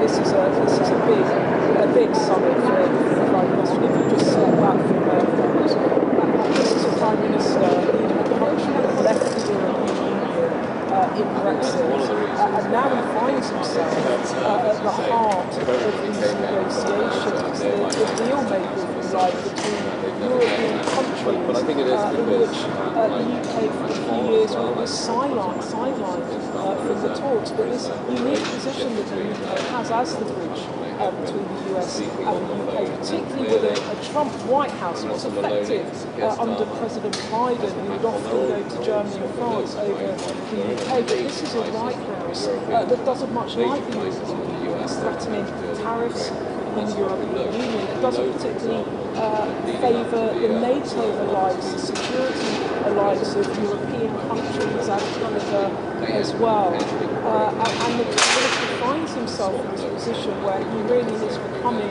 alongside President Macron, the person that is trying to find common ground between the European Union and the US. So it is a critical day. And it is quite, if you stop for a moment and think about it, normally it is the US that lead these types of negotiations. And now we find ourselves with the Prime Minister saying this morning that he and President Macron, alongside one or two others, will be putting together a peace plan for Ukraine that they then put to the US. Now, just step back for a moment and think about foreign policy for decades.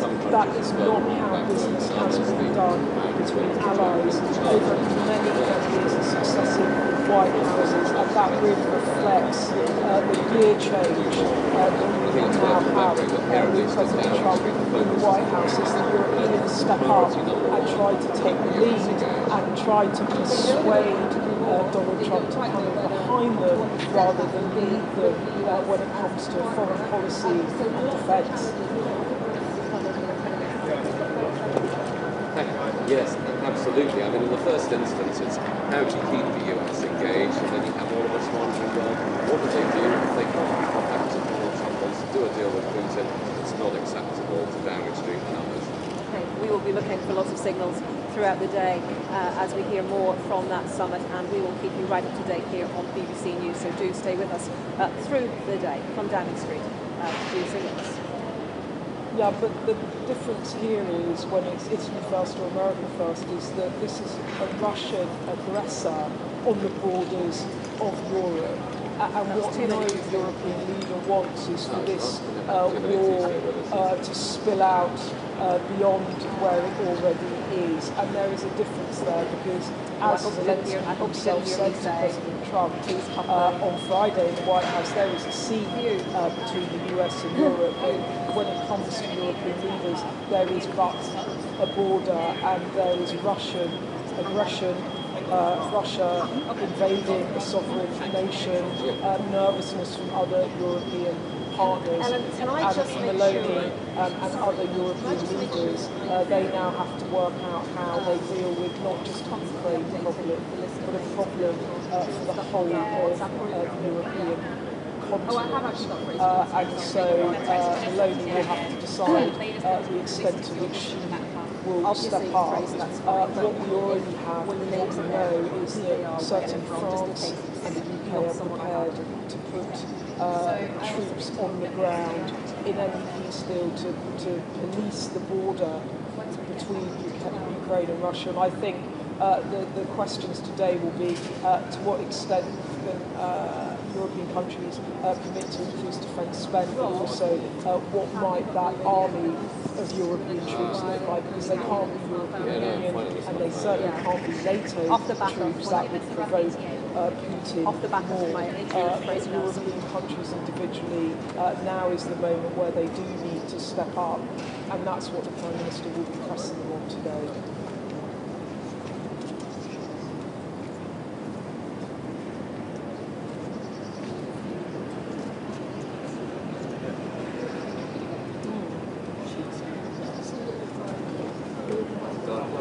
Oh, I need to get in those. Yeah. I've asked them to make it up.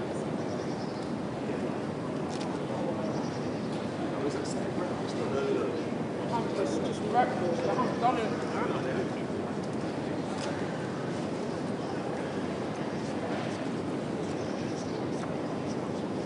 Oh, thanks.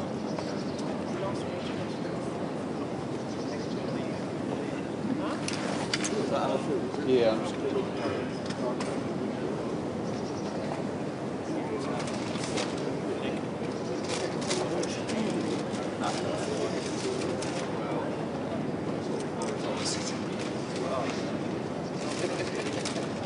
He went and got the food this morning. I could have done with coffee, didn't have coffee.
of travel, but we know primarily that they do want the US, of course, to be involved in some sort of security guarantees or backstops for Ukraine. They believe that is the best way to ensure, in the words of Sir Keir Starmer earlier today, that Russia doesn't come again, doesn't try to take more territory in Europe. Well, we saw Sir Keir Starmer appear on Sunday with Laura Kuenssberg earlier. On that same programme, Kemi Badenoch, the Conservative leader, was asked what she thinks about Sir Keir Starmer's plan for the UK and France to work with Kyiv to stop the war.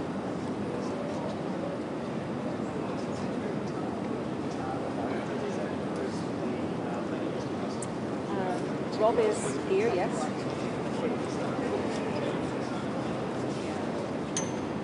Okay. Okay. Wonderful.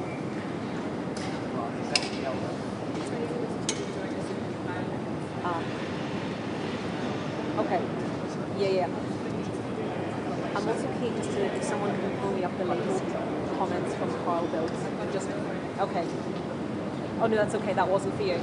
Thank you. No, that's fine. Thanks, Rachel.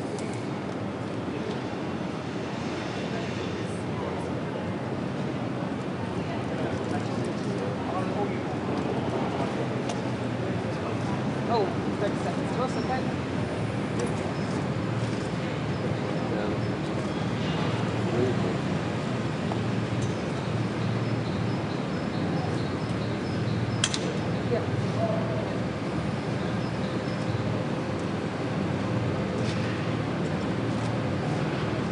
Will you wave to me, Ellen, at the Seneca Catholic time there that I need to...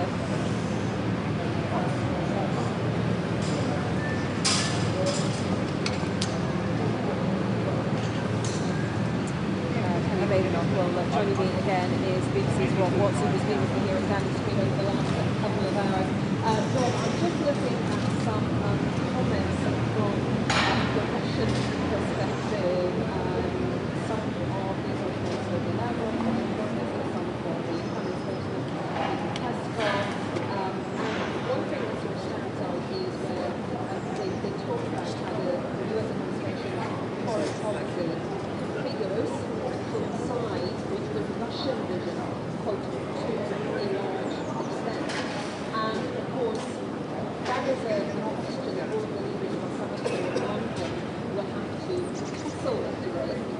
Well, the first thing to say, Anisha, is that it's just astonishing, right? I mean, that the Russian spokesman would be saying that after everything that's happened these last 3 years, where, for example, under President Biden, the United States was four square behind the Ukrainians and was constantly describing this as entirely Russia's fault. This was an illegal invasion and you end the war by Russia accepting that, and indeed that has taken the view that some of the Russians involved may be guilty of war crimes. I mean, it is, I just say it because just to emphasize the astonishing turnaround in events, and what the Europeans here are struggling with, which is, do they fundamentally see the war in Ukraine, both its causes and how you end it in a different way? And we haven't heard a great deal of context about why he takes that position. It's certainly been asked. It was asked whether, in the overall presidential press conference during the week, why do you trust President Putin? And he's really answered that question. No, although I watched all of those Oval Office events very, very closely. And there was perhaps one moment where we had a bit of a clue. And that's where, like I said, it went back beyond President Putin, the cause of this war. And what I understood from what the President said, just that sort of phrase that we're going back that far, is that he may be one of those who buys into the Russian argument that is everything that we're seeing now as a result after the end of the Cold War, that the West pushed up too close to Russia, pushed up too close in terms of countries like the Baltics joining NATO, the European Union pushing up to Russia's borders now. And most people would say that is, a lot of people in the West would say this is crazy, right? The EU, NATO is not a threat to Russia in the way that Russia says it is, given by and large the European Union is one of the great herbivores of history. But it was really fascinating that President Trump had gone back that far, suggesting he has some sympathy for that Russian viewpoint that it was all about the West encroaching in our space. And it's this American first isolationist view as well that we're seeing from American perspective, because it keeps talking about America being far away from what's happening in Ukraine, what's happening in Europe, about that, the phrase uses that great big beautiful ocean between us. Do you think there are any people around when you spend a project in Washington? Do you think there are any people around him who are saying, actually, this does matter to the US, because if things get worse here, if President Putin does try to come again and return to Europe, that will affect the US too? It's a fascinating question. I mean, previously people had said that maybe Secretary of State Rubio was one of those who still, if you like, harbored that traditional US view of the world, which was shared by Republicans and Democrats alike, which is, we have to maximize our power by strengthening and preserving our traditional alliances, so with the Europeans, with the Japanese. But I mean, if you think about what's happened since that extraordinary bust-up in the Oval Office on Friday, I mean, most of those close to Donald Trump and around him have backed him all the way. But it's interesting the point that you raise. I mean, Donald Trump in many ways goes back to a time before the Second World War. There was a strong streak of isolationism in the United States that we don't need to be involved in these places with that kind of mystifying, terrible, brutal conflicts. We can be apart from that. We have an ocean. And I think when you will have listened to many of those White House press conferences as well, when questions have been put to the press secretary about the situation with regards to Ukraine, we keep hearing her say, Caroline keeps hearing her say that the president promised that he will end this war and that he's going to save the American people money. And that is a big part of the bottom line for the US, saving money. Well, it's certainly in terms of the way Donald Trump sees the world, rather than political promise, right? I mean, as you said, I went through the campaign saying, if I'd been president in the first place, this war would never have happened, but if I am elected president, I'm going to stop it. And he always cites two reasons. One is stopping of bloodshed on both sides, but also about the loss of US economic treasure, so military commitments. How that will continue to play out in the United States, what polling is saying, and how that's going down with the American people. So I think what they tend to suggest is that it breaks down partisan lines, that a lot of the people that voted Republican will actually think, yeah, good on us to settle it, let's get out of Ukraine, let's get out of all these commitments. Whereas those who voted on the Democrat side are on what on earth is happening to America's place. Thank you very much. Well, George Maloney is still inside number 10 Downing Street talking to Sir Keir Starmer. A little while ago, we also heard from Andriy Zagorodnyuk, a distinguished fellow at the Atlantic Council's Eurasia Center and the former Minister of Defense of Ukraine.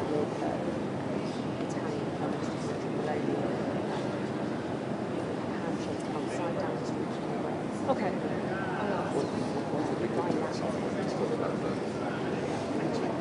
Downside risks.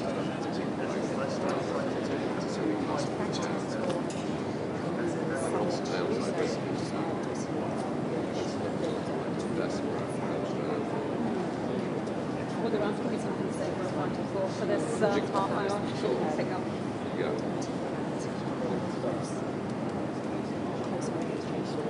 It is, yes. Okay.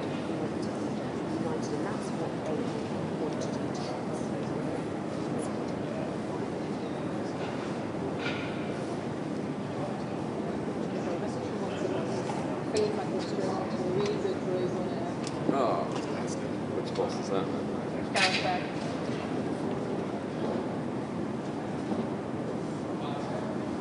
Good move.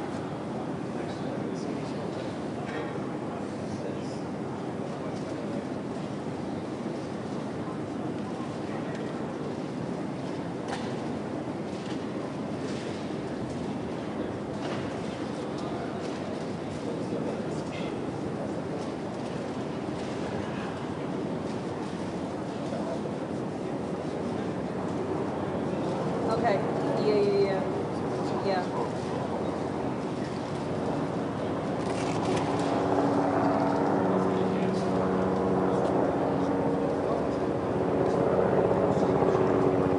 Okay. I haven't got that. Yeah, I haven't seen that. It hasn't been sent to me on the WhatsApp group or anything. Okay.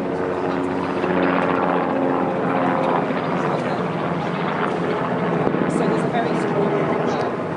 Okay. Read it back to me again, Rachel. Sorry.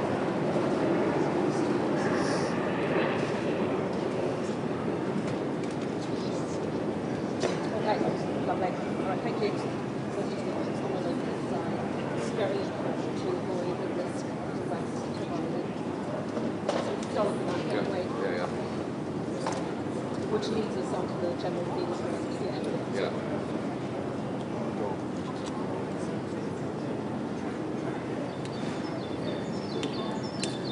So it's just as I thought. So US support for Ukraine. Overall, 30% of American adults say the US is providing too much support to Ukraine.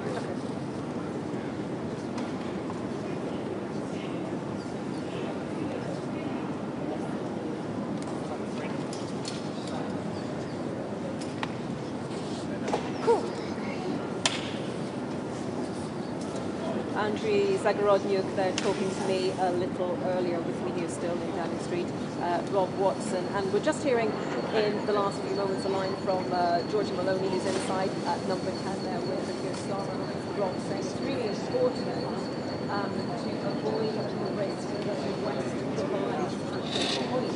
And as we were discussing earlier, when you talk about the West, there are lots of different regimes there. Yes, but I think it's absolutely true that most European leaders profoundly regret what happened on Friday, that astonishing muster between Donald Trump and President Zelensky, between the two presidents. So I don't think there's any disagreement amongst Europeans that was most unfortunate, and that any divisions among the West only should help President Putin, as they would see it.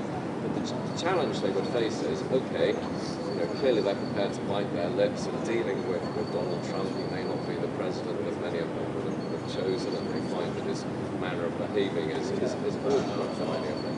But I think the question is, no matter how much unity and no matter how much spirit of compromise they are willing to show, I mean, a lot of it comes down to what does Donald Trump really want, right? Does he want to continue, as Americans have done, to prioritize the relationship between the US and its continental European allies, including the UK, of course?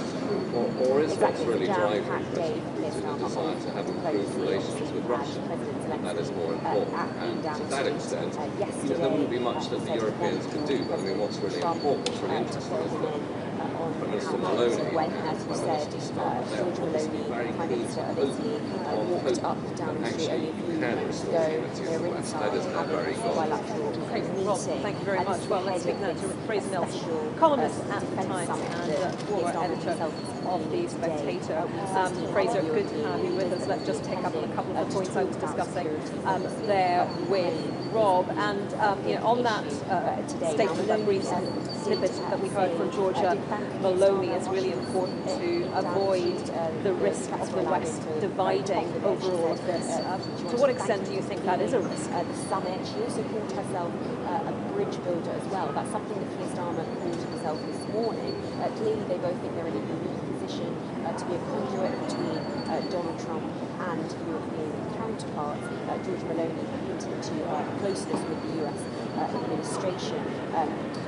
But Downing Street today told me that they don't want this summit to just be about words. They said declarations, strong, warm words have really been given. They really want to see actions today. So they'll be looking at and how much of that do you think is driven, it was a question that Rob was posing a moment ago, driven by Donald Trump's desire to have a better relationship with Vladimir Putin, with Russia? Encouraging other European leaders to do that. The UK had big defence spending last week, GDP, 2.5% of GDP in 2027. So that's something we will be pushing. Other European leaders today, Giorgia Maloney said that there should be no fractions within Europe. They all have a common goal for achieving peace.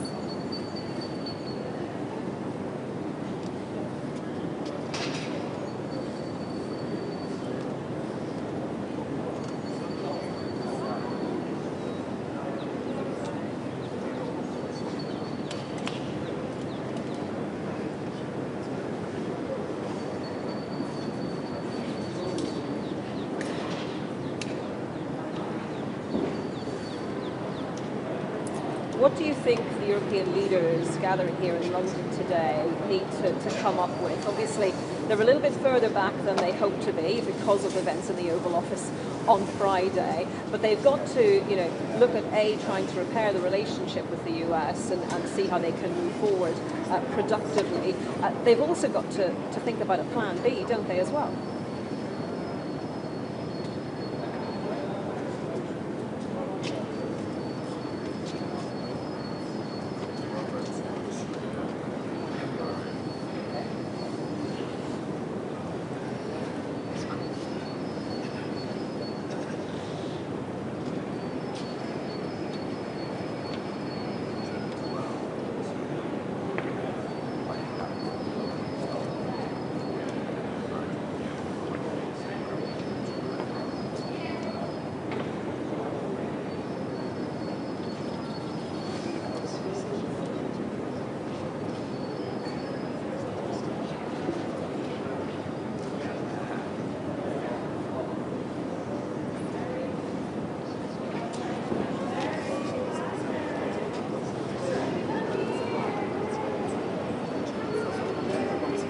Fraser.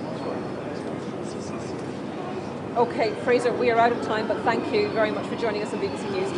Fraser Nelson there, and of course we will be doing our best to find out what is going on behind the scenes at that European summit today. So do stay with us for all of that on BBC News.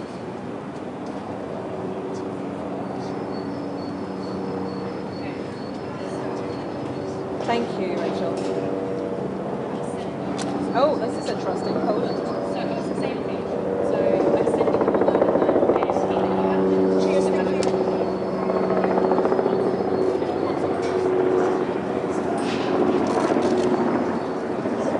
Hi there, just give me 1 second, please.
Okay.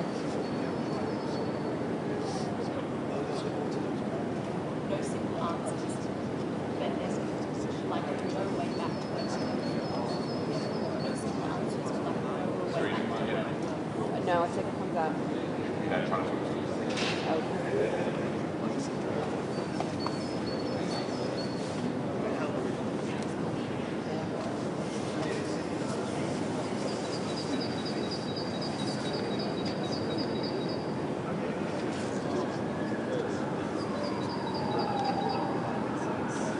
Okay, thank you, Jade.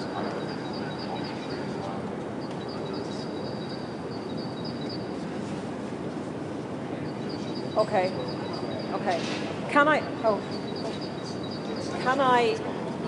I get on the WhatsApp chat? Let me just see if it's there. The list. I need the list on the WhatsApp chat as well, please, so I can see what's coming up. That'd be very helpful.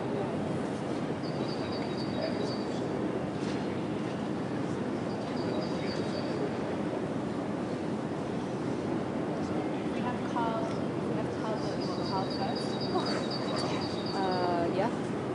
Or whichever way around, whoever's there. Yes, for me.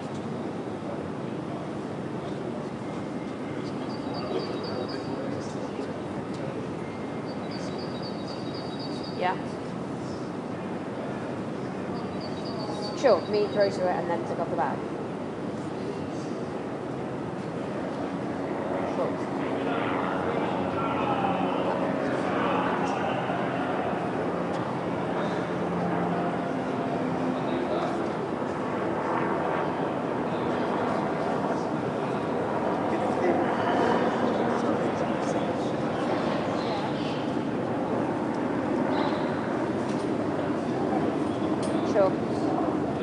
Sure.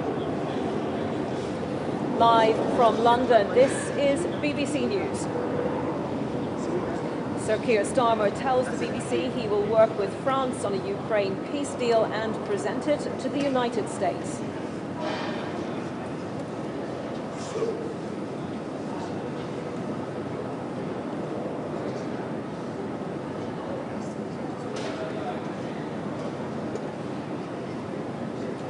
In the last hour, Italian Prime Minister Giorgia Meloni arrives in Downing Street to meet Sir Keir Starmer before this afternoon's Leaders' Summit.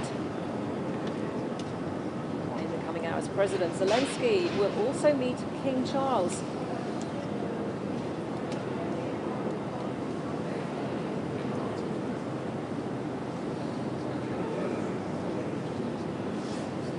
Hello, I'm Anita McVeigh. Welcome back to Downing Street and to the programme. And of course, Ukrainian President Volodymyr Zelensky is in the UK. We saw him here in Downing Street yesterday being warmly greeted by Sir Keir Starmer, and he is going to be one of the leaders attending today's European Leaders Summit here in London, a very short distance from where we are in Downing Street. That is due to start in around 2 hours' time.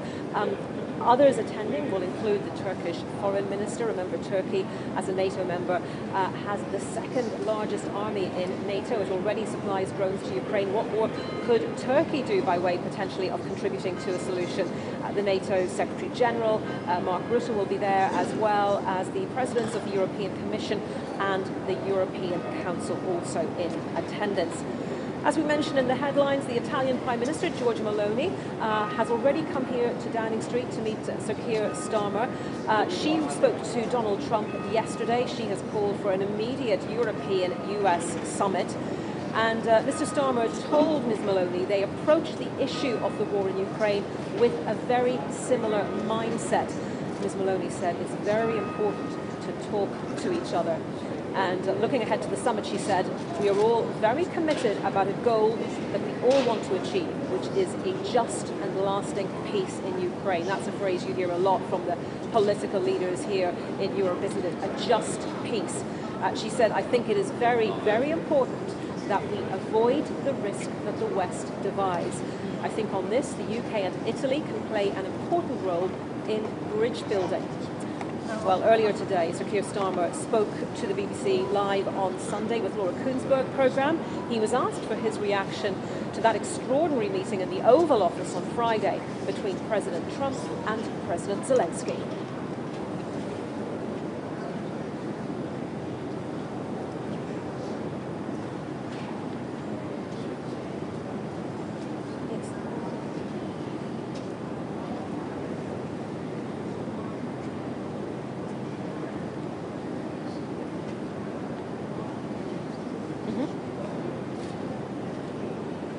Okay.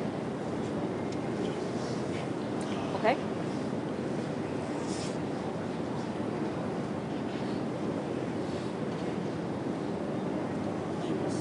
Are we doing the Badenoch shot first?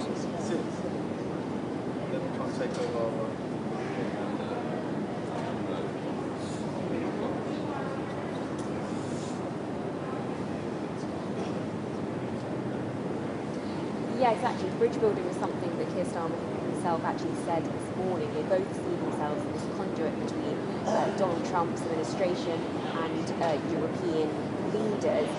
But Keir Starmer today has placed himself in the centre of these global discussions about Ukraine's future, convening this special defence summit here with 16 other European leaders. Now, obviously, this is all thrown into doubt, all these conversations, because of that Oval Office meeting on Friday with Zelensky and Donald Trump, that Keir Starmer said today that no one wanted to see that. He was watching in Downing Street when it was happening. He said he took to the phones. That was his response, trying to forge diplomatic ties, and that's what we will see a bit later on, to try and get back to the central purpose, he says, of a lasting peace.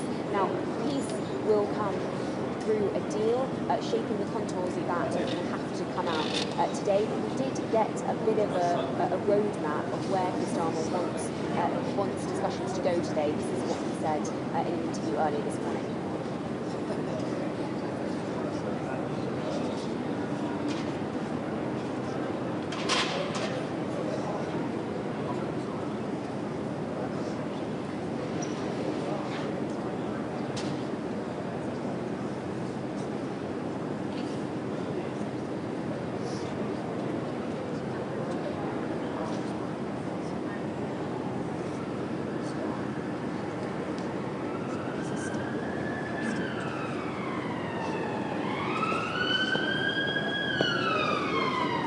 Start stamping my feet now, because otherwise I'm going to lose all feeling.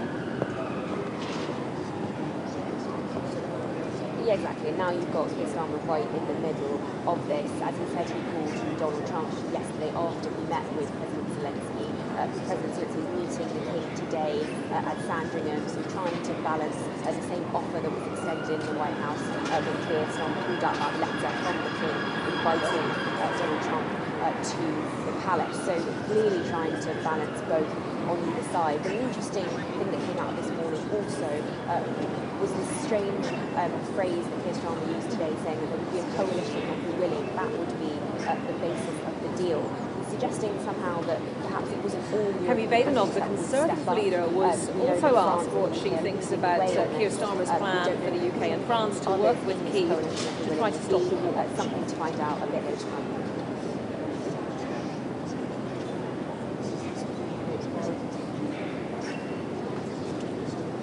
Yeah. Thank you.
Badenoch there. Well, let me just tell you that in a few minutes we're going to be joined by Alistair Campbell, formerly spokesman for UK Prime Minister Tony Blair and now podcast host. We'll be speaking to Alistair Campbell in just a few minutes here on BBC News. But before then, I'm joined now by the former Swedish Prime Minister, Carl Bildt. Mr. Bildt, thank you very much for joining me on the programme today. And I know that you have been highly critical of the way the US conducted that meeting in the Oval Office with President Zelensky on Friday. Just take us through your thoughts since then about what happened.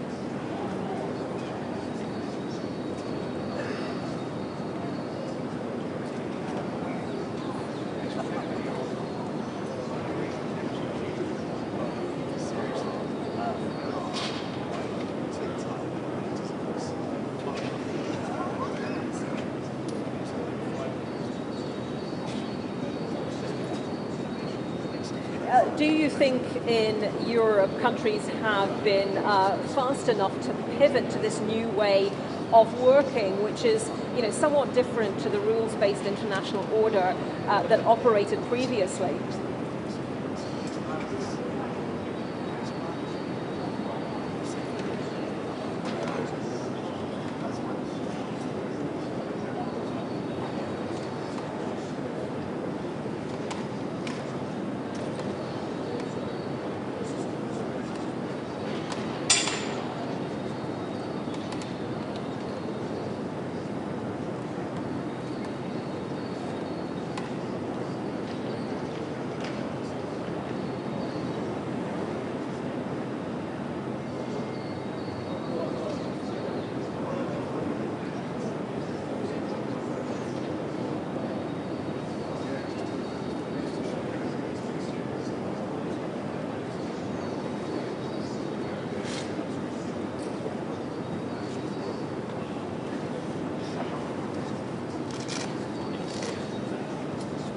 Yet, Mr. Bildt, sorry to interrupt, the Trump administration would say that President Trump was given a mandate by the American people to lead as he sees fit. Mr. Trump is making the point that the war in Ukraine is now in its 4th year, that Europe hasn't been able to bring an end to that war, and that he wants to try to do things differently. Do you think it is possible that his approach will actually lead to an end to this war sooner than might otherwise have happened?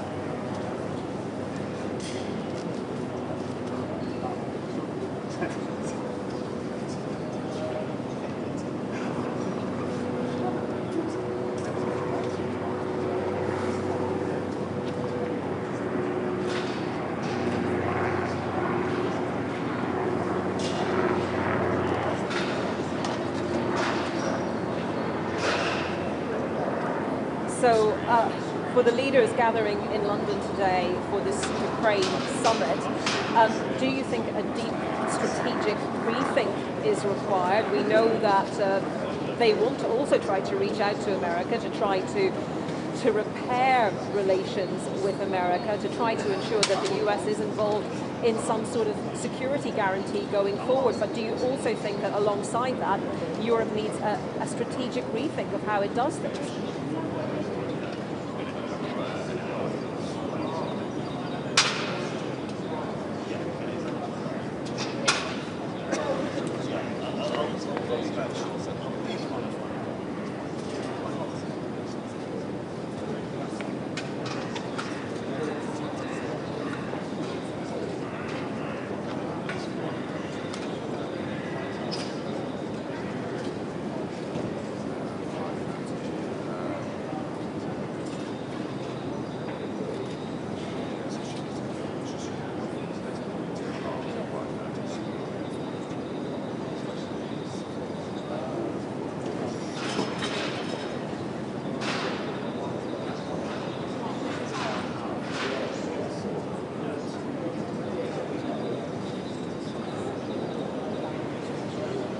Carl Bildt, former Swedish Prime Minister. Really appreciate you joining us on BBC News today. Thank you very much for your time. And joining me now is Alistair Campbell, who was the Downing Street Director of Communications from 2000 to 2003, also now host of the Rest is Politics podcast with Rory Stewart. Thank you very much, Alistair, for joining us as well.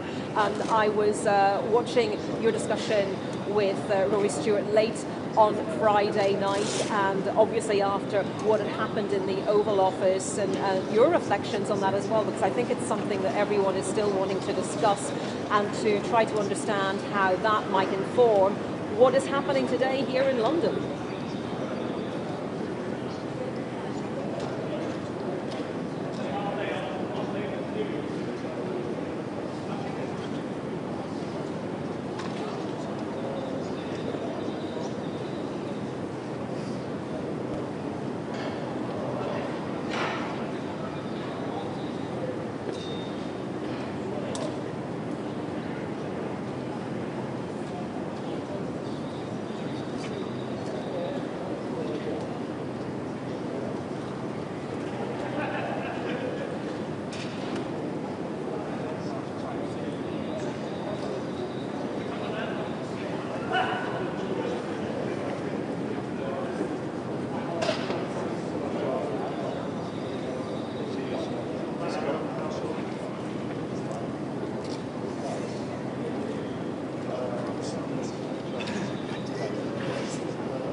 Yeah, and Keir Starmer earlier today when he spoke to the BBC wouldn't really be drawn specifically on commentary on all of that. He said he didn't want to add to the outrage, that his focus now is getting on with the plan. And I mean, European leaders here in London today, they still will want the US to be part of that plan, won't they? So strategically, how do you think they move forward then?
Yeah, I mean, you will know well there are lots of big personalities in politics. I guess it's about getting beyond the personalities and the personal and getting to the practicalities. What do you think Donald Trump will be looking to see when he finds out what has gone on in this meeting that's due to take place in London today? I mean, one of the big things in terms of security guarantees he's been talking about in terms of the sequencing is that there has to be a deal, and then the US will think about, you know, what it might do. But you know, if he was making a deal, I discussed this earlier with one of my other guests, he would want to know what he was getting first. So in terms of the sequencing, what do you think might happen there?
Just play one. What would you like to Yeah, but it says it feels like the departure's needed, so we're doing it. Yeah, So, well enough. Yeah, but